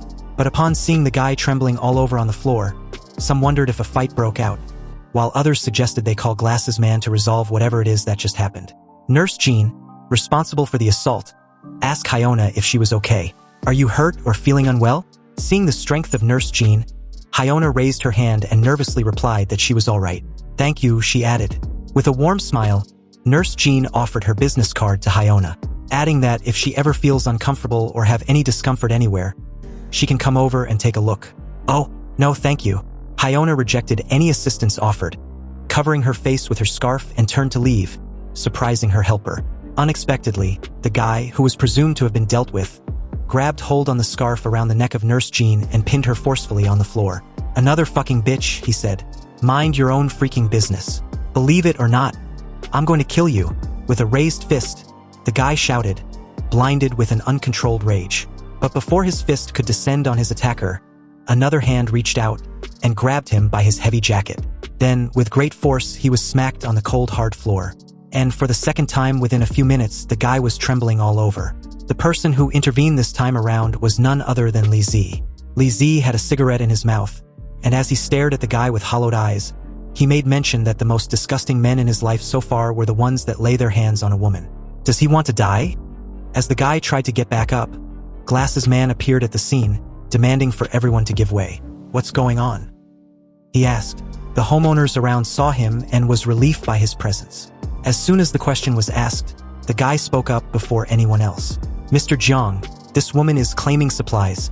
I saw her hanging out with the rich second generation who was driving up prices before." Hearing the accusation, Hyona immediately retorted that she didn't do no such thing. How dare you? A jerk who beats a woman wants to complain like some victim. In a flash, Li Zi raised his fist behind the guy in anger. And before he could take action, he was surprised to see Glasses Man grab the guy by his jacket and questioned him with a serious expression. What do you think of the Property Management Committee? Protecting the vulnerable groups and ensuring that everyone has enough food to eat is our duty and responsibility. The guy nervously apologized, saying he was wrong and it wouldn't happen again. It was obvious at this point that the guy was part of the committee. Glasses Man let go of him and said that the next time he should just leave. He approached Li Zi and the head nurse, apologizing for scaring them. Sorry for scaring you too, he said. Anyway, are you two really not going to consider what I said before? Li Zi immediately turned and left the scene, saying he had no interest in gang robbery. He would rather starve to death than join Glasses Man and his committee. This sudden behavior startled both Glasses Man and Nurse Jean, who turned her gaze towards him, and with her usual warm smile, apologized. I'm sorry, Mr. Jiang. I still can't accept this method, she said. However, if you have patients that need my medical assistance, then I can still help. Hearing this, Glasses Man thanked Nurse Jean for her offer. He then sighed heavily as he stares at the two departing figures. But at this moment, Hyona called out to him from behind. So with a puzzled look, Glasses Man turned to her as she asked if he could join him. With a seductive demeanor, Hyona grabbed Glasses Man's arm and closed the distance between them. Actually, I have always admired you, she said. Unfortunately, I never had the chance. But as of now, everything is different, so we have a lot of time. Unexpectedly, Glasses Man rejected Hyona's advances, surprising her greatly, because, for the first time in her life, a man questioned her usefulness and didn't immediately lust for her. Glasses Man politely put some distance between them and asked with a smile. Miss Lee, did you misunderstand? He questioned. I asked them to join me because they are useful people. Obviously, one of them can fight, the other can cure diseases. What can you do? I'm sorry, but you're not worthy of my winning over right now. Glasses Man said this as he turned to leave, leaving Hyona absolutely dumbfounded.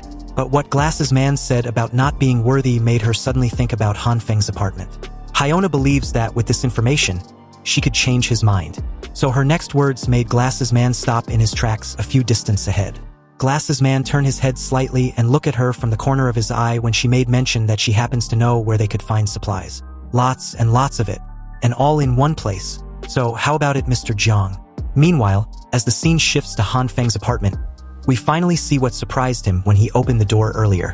Whether it was fate or mere coincidence, the girl happened to be the person responsible for emptying the supermarket earlier during the end of the world. Her ability was a space type. At this moment, she was trying to take something Han Feng requested from her alternate space. Around them were many failed attempts.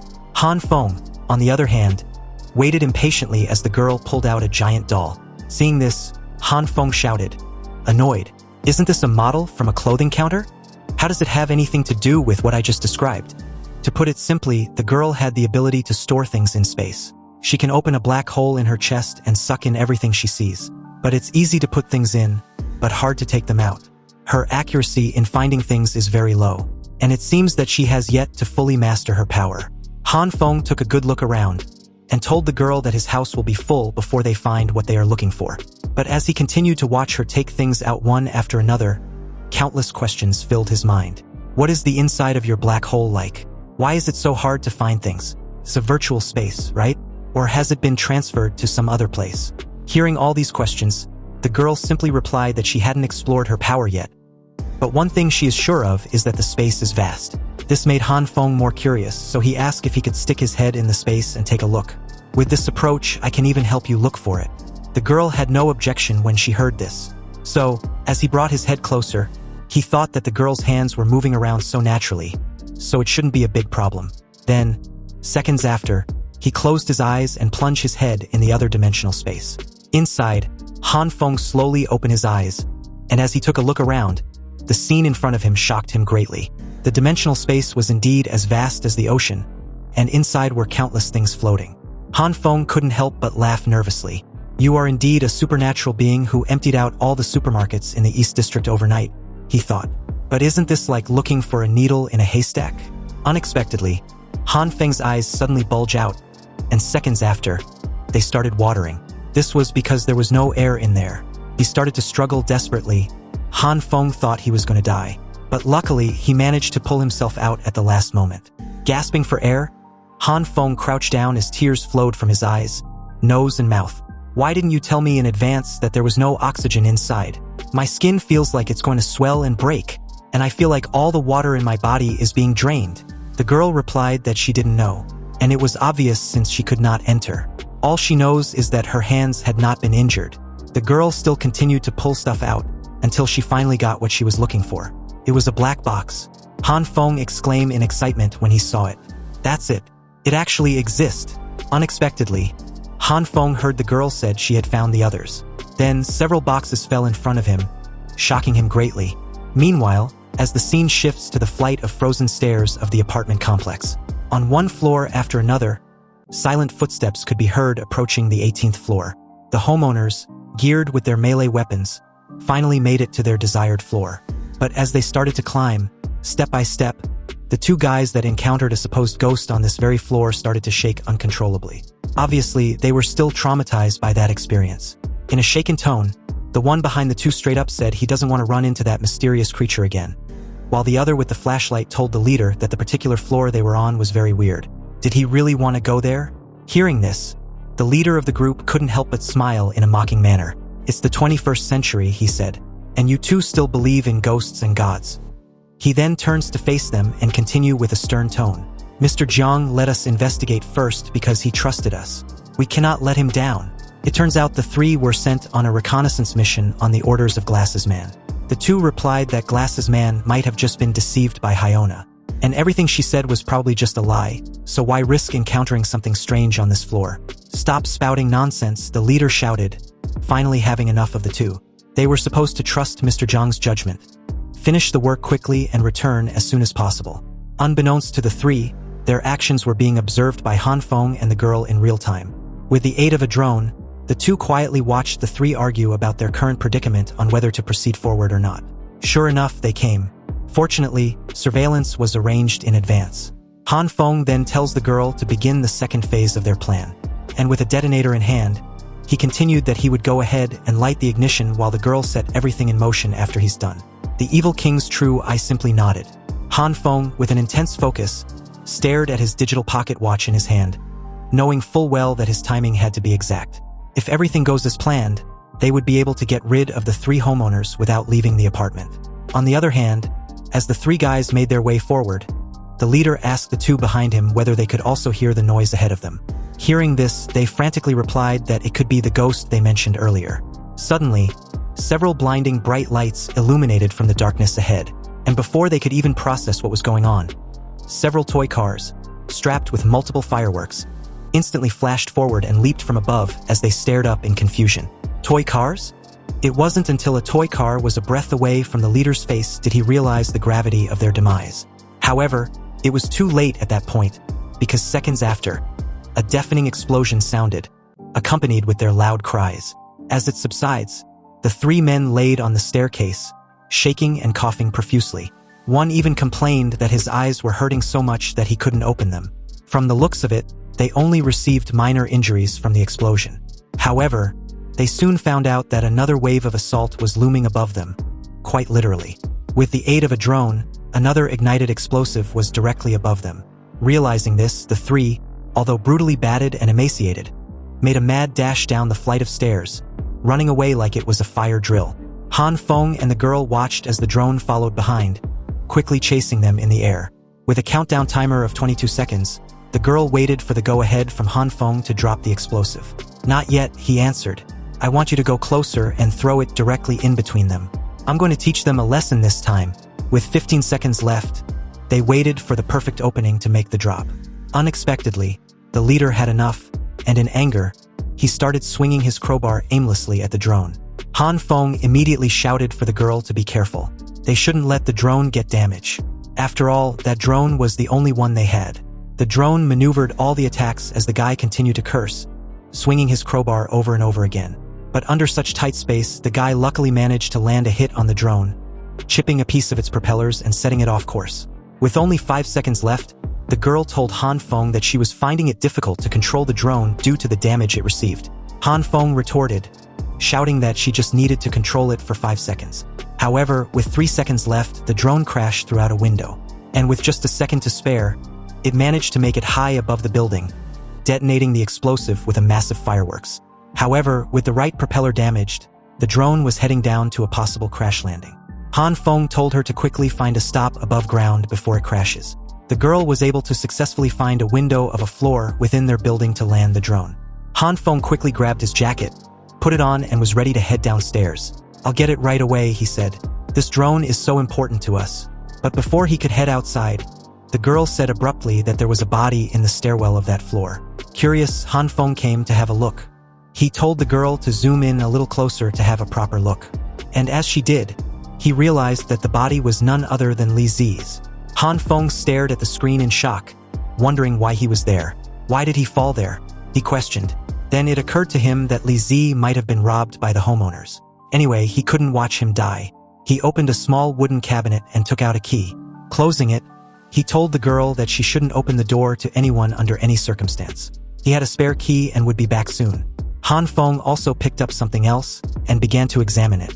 But at that moment, a shadow casted on his figure that drew his attention. Looking up, the girl had a communication device in her hand. She told Han Feng what it was and handed it over. Han Feng thanked her. He quickly got up, and after thoroughly checking his handgun, he hoped of not having to use it.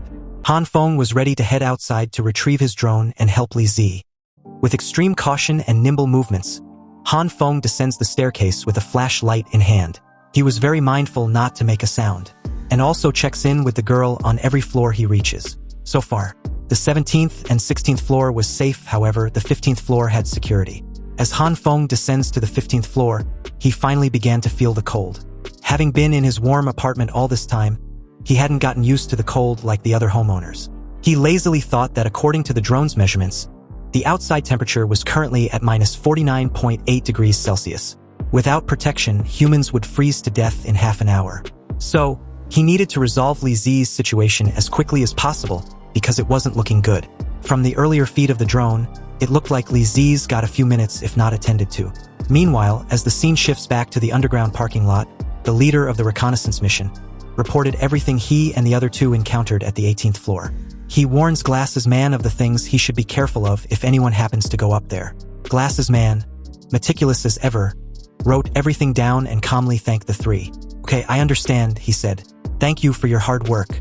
He then tells a committee member to give them 3 sets of thick clothes first.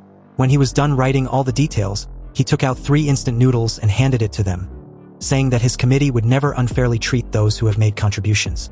With these rewards, the 3, with an overly excited demeanor, immediately thanked Glasses Man for his generosity. It was at this moment that Hyona, with a somewhat tired expression, pitifully asked Glasses Man if she could now join the committee. But unexpectedly, Glasses Man bluntly replied with a no. Hyona hadn't proven herself. Not yet, at least. With a calm and resolute gaze, Glasses Man continued.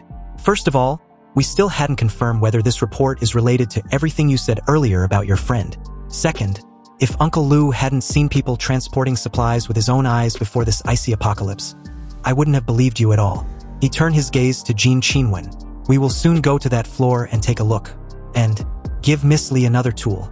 Jean Qinwen agreed and left to get Hyona a weapon. Glasses Man leisurely motioned to Hyona that at present, it didn't matter whether her news is true or false. What he hopes for is that Hyona can demonstrate her self-worth in the following actions, because that would reveal her real purpose. But before Hyona could get a word out at this precise moment, she spotted someone approaching. So as she turned her head slightly to take a look, it was none other than Jean Qinwen, who had brought a metal pipe for Hyona to use as a weapon. Without any hesitation in her movement, Hyona grabbed the metal pipe and said she understood what she needed to do. Giving out a calming smile, Glasses Man was delighted hearing this. With everyone armed with their axes, kitchen knives, iron bats, and other melee weapons, Glasses Man said, "Everyone is an important resource of our team. Please be sure to pay attention to safety when you go up." So with that, they all marched forward with a common goal. On the flight of stairs, several footsteps reverberated throughout the silent cold. The homeowners, led by Glasses Man, seemed to found a new sense of camaraderie. Although questionable, they all believe in Glasses Man to the point that many would risk their life for him. After a couple steps, the group encountered someone lying on the floor, passed out and on the verge of freezing to death. Seeing this, Jean Qinwen alerted Glasses Man of the scene ahead. It was Li Zi, and the group recognized him immediately. Jin Qinwen took out a flask containing hot water and poured it in Li Zi's mouth. As the hot water rushed down his throat, Li Zi's eyes widened in shock. Hot, hot, hot. At this moment, Li Zi was fully awake and his expression showed no sign of his earlier situation. When he finally noticed the people in front of him, his expression suddenly changed to that of irritation. Glasses Man said nothing as they both just briefly stare at each other. Still momentarily shaken, Li Zi got up, and with his eyes leisurely closed, he curses at his rotten luck. Jin Qinwen couldn't take Li Zi's cold shoulder towards Glasses Man and loudly shouted, Li Zi, what's your attitude? Mr. Jiang saved you, and you can't even say thank you? Hearing this, Li Zi nonchalantly wipes the drool from his mouth and simply replied with an, oh. He then continued that they should stop pretending to be some kind of heroes. If they want to thank you, then they should first thank all the homeowners whose supplies they robbed. Jin Qinwen was pissed when he heard this. He was practically fuming at this point. You bastard! He was seconds away from launching at Li Zi before Glasses Man intervened, halting his actions. Then, with his usual smile, Glasses Man spoke in a polite tone. Brother Li, I really want to invite you to join us. Only if we unite together can we get through the cold weather together. However, it seems that whatever Glasses Man was selling, Li Zi wasn't fucking buying any of it. He replied with an evident disdain in his tone. So annoying. I've said so many times that I will never join your group. Jin Qinwen then asked if Li Zi was trying to save face in front of everyone present. He was shameless before, so what's the point of acting different now?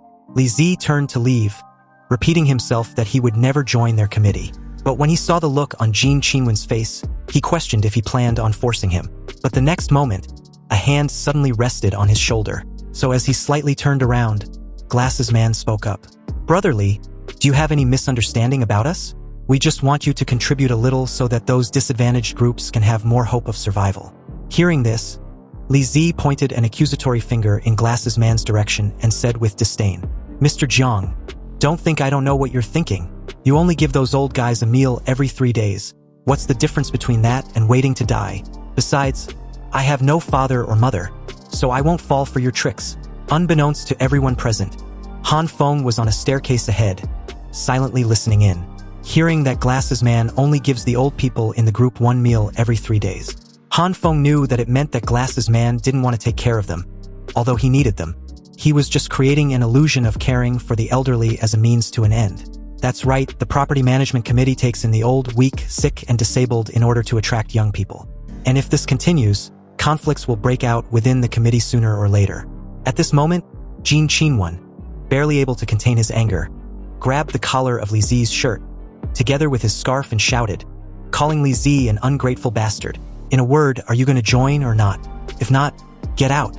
Don't block our way. Li Zi just stared at Glasses Man's lackey without uttering a word.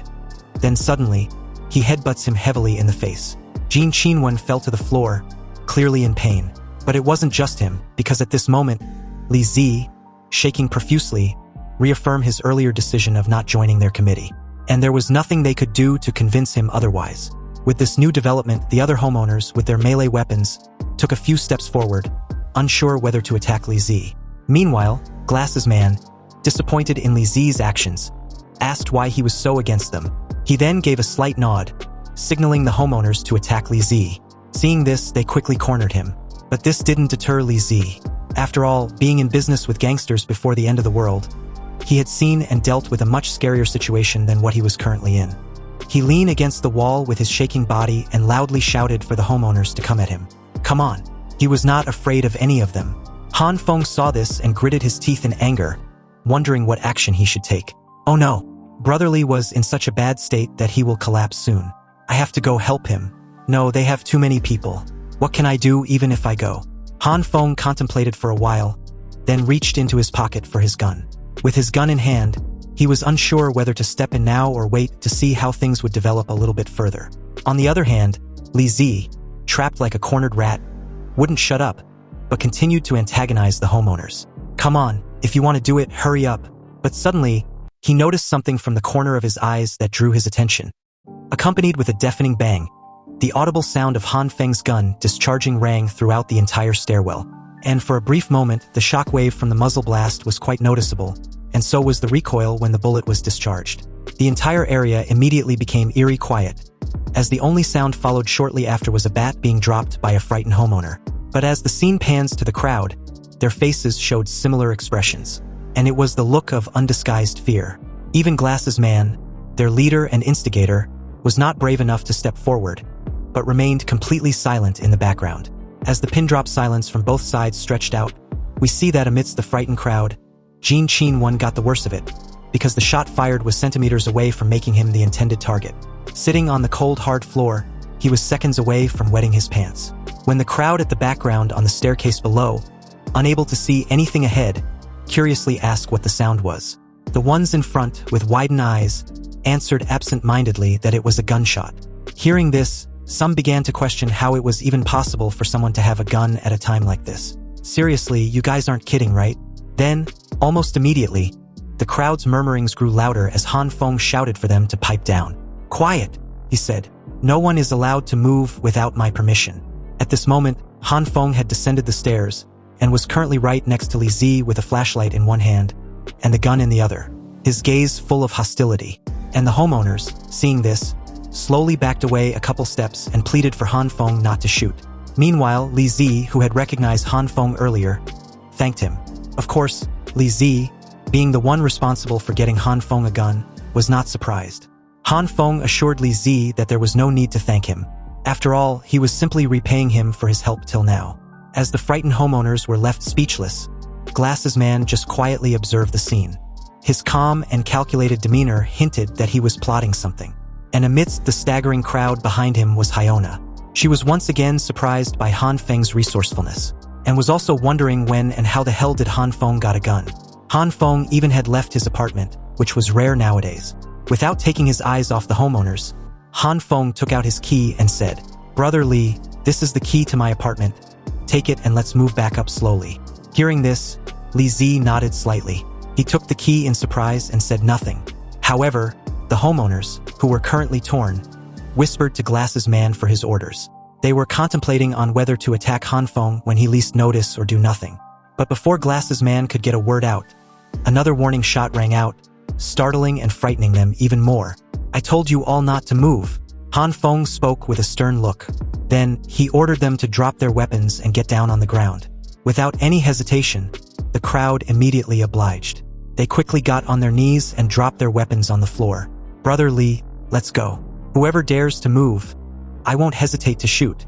Han Feng kept his gun aimed at the homeowners as he and Li Zi slowly climbed the stairs backwards. And as soon as they put a significant distance between themselves and the homeowners, they suddenly bolted for the 18th floor. Staring up the stairwell, the crowd didn't follow, but they could clearly hear the rushed footsteps above. Glasses Man got up and calmly asked the crowd if any of them knew of Han Feng. Hearing this, Hyona, desperate to join the committee, immediately got to her feet and mentioned Han Feng's name. She continued, saying that she was certain Han Feng was taking Li Zi to his apartment upstairs, and that was where they were heading earlier. Suddenly, Glasses Man's lackey grabbed hold of Hyona's jacket and loudly shouted in anger, demanding why Hyona didn't tell them earlier that Han Feng had a gun. Hyona simply replied that she truly didn't know until now. She was clearly alarmed with Jin Qinwen's hostile attitude towards her for something he wasn't responsible for, and before things could escalate, Glasses Man intervened, telling Jin Qinwen to forget it. He believes Miss Li won't lie to them. Hearing this, Jin Qinwen was a bit surprised but did what he was told anyway. Then, he loudly tells everyone to think about the scene they just witnessed. Han Feng even has such important weapons, so how could he be without supplies? Also, Han Feng might be the one who drove up the prices of stuffs earlier. The crowd foolishly got riled up upon hearing what Glasses Man said. Seeing the angry mob, Glasses Man had a gut feeling that Han Feng was most likely the same person Uncle Lu mentioned a while ago.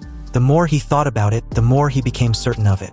But at this moment, Jin Qinwen standing next to him asked with some concern, "Brother Jiang, are we still going according to the original plan?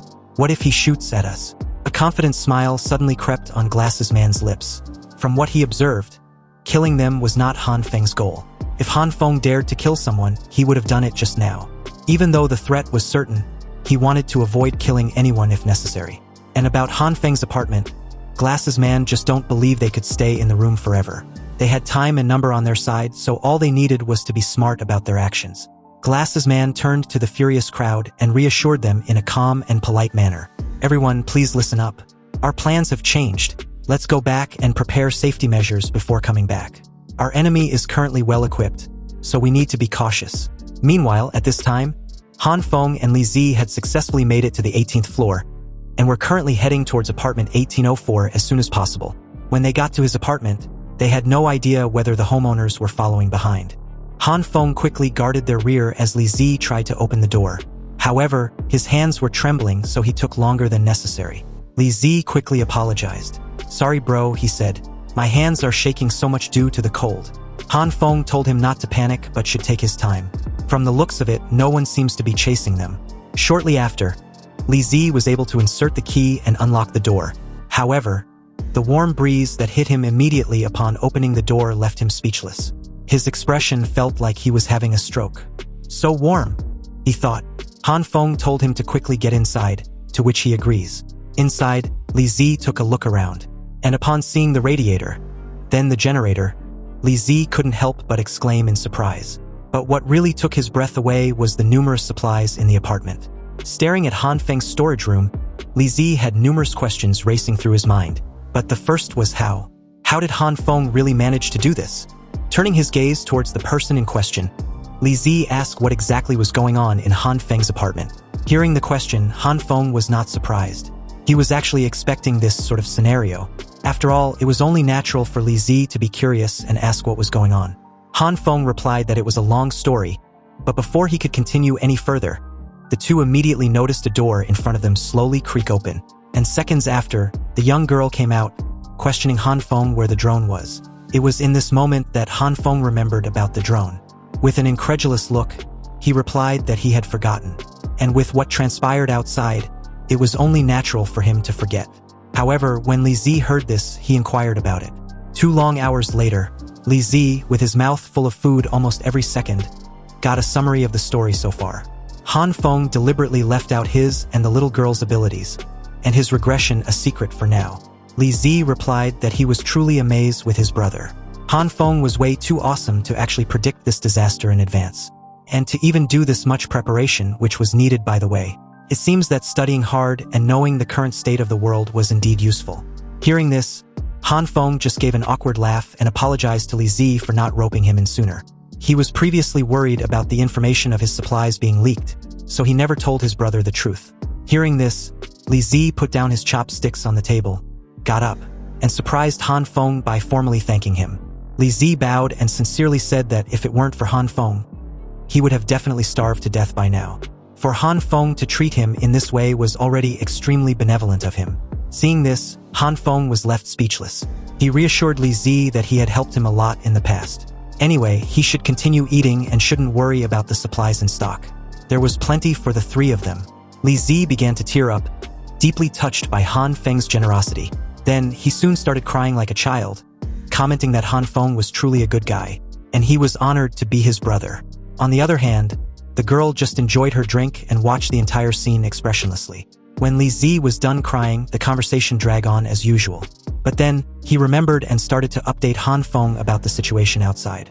According to Li Zi, the situation in their complex was currently different now. Everything had completely shifted for the worse since his last update. Li Zi asked Han Feng if he recalled their last conversation before the power supply was cut off. And to this, Han Feng nodded slightly. Li Zi continued that since that day, Glasses Man had armed the committee and had been going around, floor by floor, stealing supplies in the name of collectivism. There were those who followed him. And of course, there were others like him that disapproved his actions, refusing to follow his lead. Anyway, after some people left the group, Glasses Man seemed to not be too concerned about it, like it was nothing worth mentioning or noticing.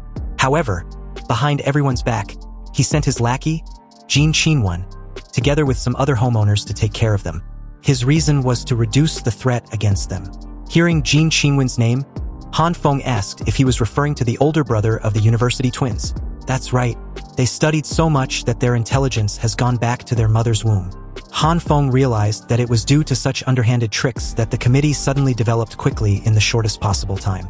With everything in the building being under the control of the committee, under the leadership of such a scheming fellow, it seems that Glasses Man won't be easy to deal with.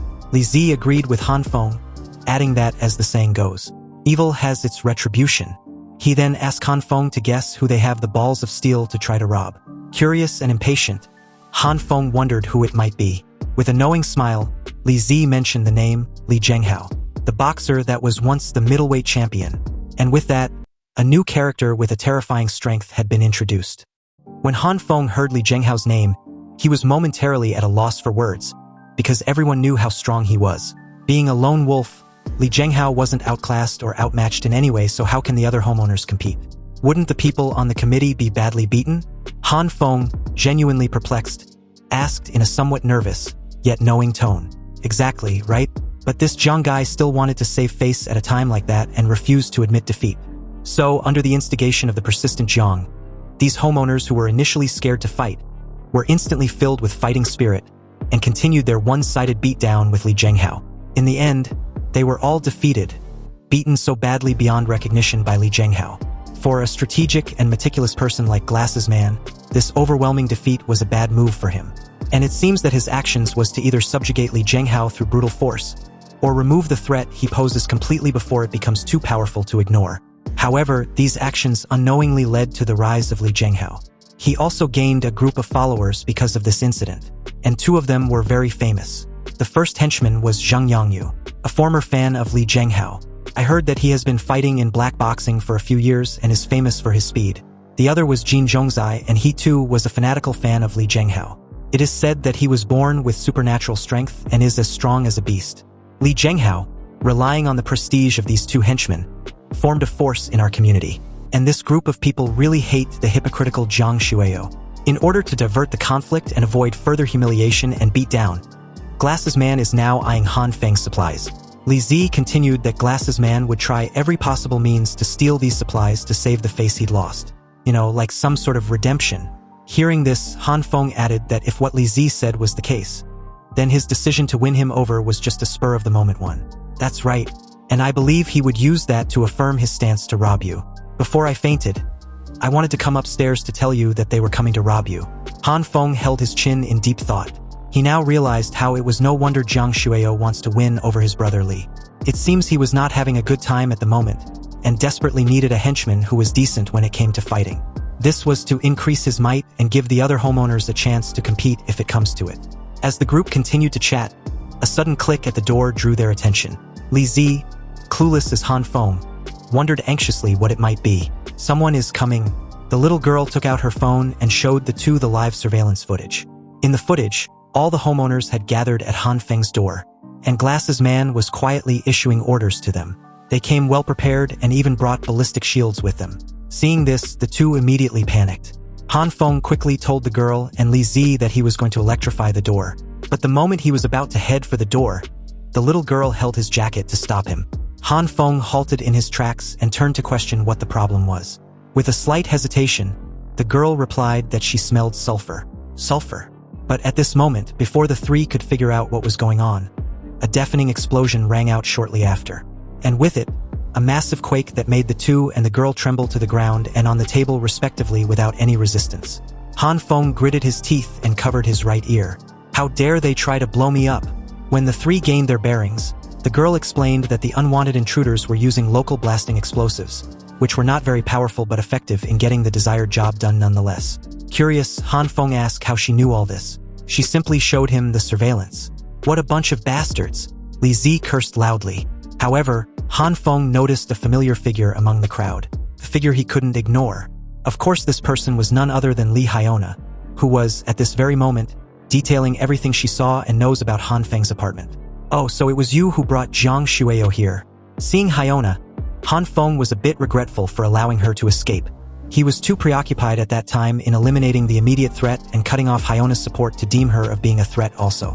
But it seems letting her live was definitely a mistake he intends on rectifying when he gets the chance. Han Feng warned Li Zi to stay away from the door. He took out a plug and inserted it into a socket in one swift motion. And what followed after was a loud piercing scream at the other side of the door.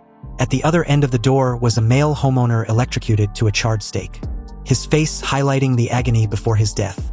Seeing this scene, the others, especially Glasses Man, were frightened and dumbfounded, and they were having second thoughts in approaching the door. He took another bundle of the local blasting explosives and handed it to his loyal lackey, Zhan Qinwen. "Install the explosives at the junction of the door and the wall," he said, "and try 2 packs this time." Zhan Qinwen nodded slightly, and with extreme caution, he managed to do exactly as he was told. At a safe distance, the explosives detonated with a massive boom, and with it, rocks and sand were flown everywhere. However, Han Feng's door and walls were intact. The only damage was a few cracks. The group, hiding behind their ballistic shields, were completely astonished. "Mr. Zhang," Zhan Qinwen called out. It still didn't explode. Obviously, he could see the result for himself. Glasses man, momentarily speechless, didn't reply and took a moment to silently assess the situation. He knew the explosives themselves were certainly fine and not the issue. It seems that this Han Feng guy had taken some precautions in advance. In a calm tone, he told Zhan Qinwen to use 3 batches of explosives together this time around, and he should designate a precise place to blow it up properly to avoid damaging the entire floor. If there is still no movement, keep adding more. We must seize his apartment and everything in it today at all cost. Although his demeanor was calm, Glasses man was growing more and more anxious with this outcome. Back inside the apartment, Han Feng and Li Zi had managed to barricade the door with anything they could get their hands on in their immediate vicinity. Sofa, table, wardrobe, barrel, chairs, and even a television. Seeing Li Zi using a television, the two suddenly laughed at the idea, but their laughs were soon overshadowed by another extremely massive, deafening explosion. It was too loud that the two couldn't help but covered their ears in pain. Han Feng shouted, asking if Li Zi also feels that the explosions were getting louder and louder. However, Li Zi couldn't hear a word Han Feng said and shouted for him to repeat himself. A while shortly after the explosion, everything quieted down, and Han Feng's hearing returned to a somewhat normal state. But he immediately began turning his head from right to left and left to right, questioning what the cracking sound was. Their gaze instinctively shifted to the door with a terrified expressions itched on their faces. "Fuck, the wall. The wall is cracked," Li Zi shouted in panic. "Quick, let's get something else to block the door. Something bigger." Han Feng saw the extent of the cracks and knew that if the explosion continues like this, the cracks will only get bigger and bigger. And at that point, barricading it would be pointless. He told Li Zi that there was no point blocking the door at this point, but they should quickly move everything away because he had a solution. Hearing this, Li Zi pointed out that the stuff placed at the door were a lot and it would take a considerable amount of time to move them all. By then, another explosive might be detonated and they could get hurt if they are too close. The little girl suddenly appeared in front of the two and calmly stated that she would remove everything. Hearing this, Li Zi started scolding her. "Are you kidding me?" he shouted. "Listen, little kid. Hurry up and go back to your bedroom and hide." As he said this, the girl ignored him, raised her hands, and opened her dimensional space as Han Feng just watched quietly without uttering a word. The moment Li Zi saw this, he subconsciously took a step back, questioning and cursing with a look like he had eating a huge pile of shit. "Damn it, what is that?" In a few seconds, everything was sucked into her alternate space, clearing the path. So with everything gone, she motioned for Han Feng to take over. "So scary. Did you suck it all in?" Li Zi still couldn't believe what he was seeing and immediately started pleading not to be sucked in like the stuff earlier. He would rather die in the hands of the homeowners outside than to be eaten without any trace. However, his fear was soon replaced by another surprise that left him utterly shocked. Li Zi couldn't help but shout as Han Feng dashes towards the door with his purple glowing hand. Poor Li Zi felt like he was having a heart attack and demanded an explanation, but he was also ignored by Han Feng. Placing his purple glowing hands on the door, he knew that he must first soften the wall similar to his previous actions and see if he can reshape it. But he needed to be careful when it came to controlling the range, otherwise the hardening process will be extremely difficult and there wasn't much time either. Han Feng studied the process carefully, and the moment the integration started, he noticed right away without difficulty. He immediately added the green glow, and shortly after with maximum effort, the door and wall was good as new. The method worked and eased his doubts and worry. He was unsure whether the purple light, together with the green light, could also fix damaged things. The result was a success, meaning that they could not only strengthen but also repair. On the other hand, Li Zi was losing his marbles at this point, but he kinda got the gist of what was going on.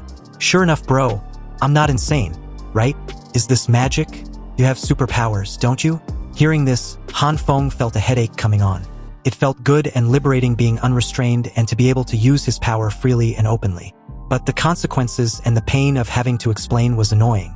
Han Feng was about to explain himself when the girl suddenly spoke up, telling the two to get down and cover their ears, Although they were prepared this time around, the deafening sound made Han Feng and Li Zi scream like children while the child among the three was handling the situation like an adult.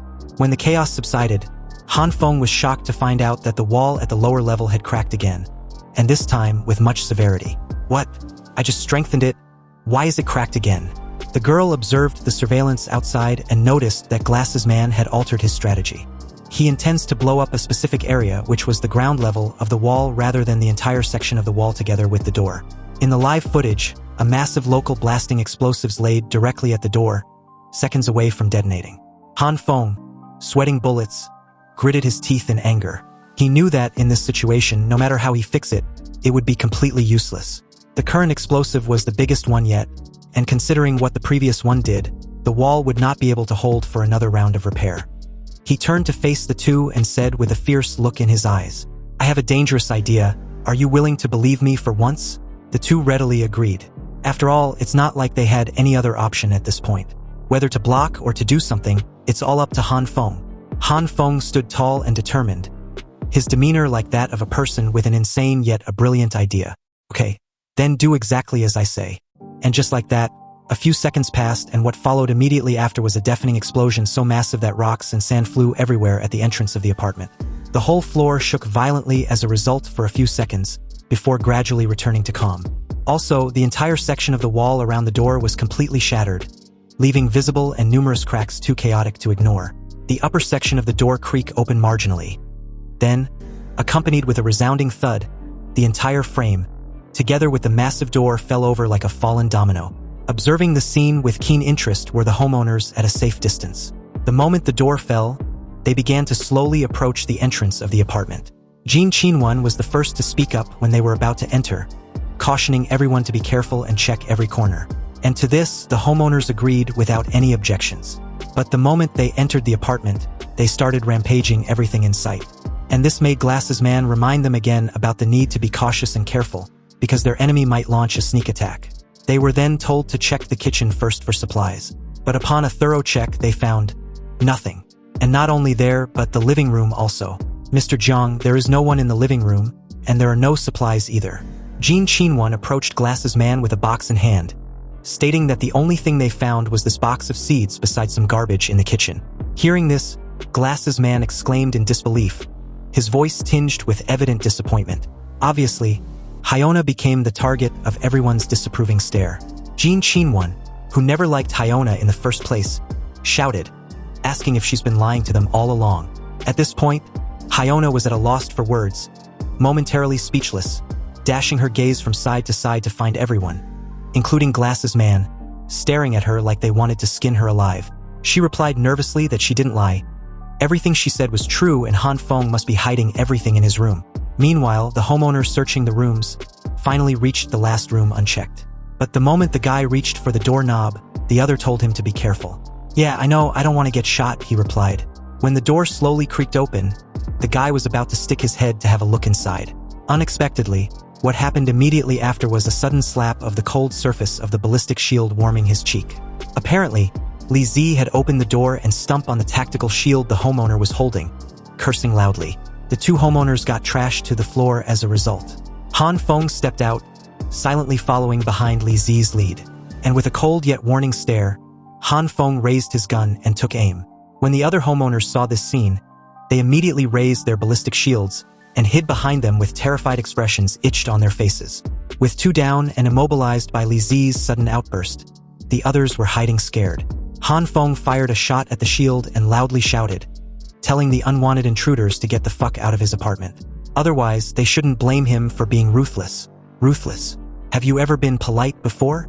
Glasses Man asked in his usual calm and reserved demeanor. You've hoarded supplies and disregarded the collective, causing many residents to suffer and starve. We are here as of now to seek justice. If you still have some conscience in your heart, hand over the supplies. Only unity can help us defeat the suffering and hunger in this apocalypse. Han Feng remained silent, not uttering a word after Glasses Man's bold declaration. He knew this fucker in front of him was just speaking in a righteous manner, but he was actually blackmailing people morally, trying to look like a saint as he manipulates everyone to do his bidding from a moral high ground. But it's no use talking about this now. These people are just a bunch of hungry wolves, desperate to vent on a target. and I am the target of venting as at this moment, but as long as I handle it properly, I may become a guide. After this observation, Han Feng spoke up, shouting and matching their anger. What bullshit are you spouting? Are you fucking blind? Which eye of yours saw that I had supplies at home? Hearing this, the homeowners began to doubt themselves. After all, the facts were there for them to see. But before anyone can dwell deep into what Han Feng had just said, Hyona loudly retorted. You must be hiding the supplies, she said. Last time I was here, you even had heating and lights in your room. Hearing this, Han Feng and Li Zi stare at each other in confusion. Their feigned expressions were that of absolute disbelief. Like, yeah, this bitch is crazy. Hyona continued, threatening the two to tell the truth unless they wished to die. However, she was immediately forced to shut the fuck up as Han Feng fired another shot. Only this time around, it was aimed directly at her. Luckily, she was unharmed as the bullet only managed to crack the glass of the ballistic shield. Han Feng called Hyona out, saying that she's got some nerve spouting shit when she knows exactly what she did. If you hadn't tricked me into exchanging supplies for seeds, I wouldn't have ended up like this. Han Feng furiously declared. Everyone, once again, turned to Hyona with accusatory stares when they heard what Han Feng just said. Jin Qinwen didn't give her a chance to explain or refute and questioned in his usual loud tone. Are you fucking playing with us? No, I really didn't lie. I'm telling the truth.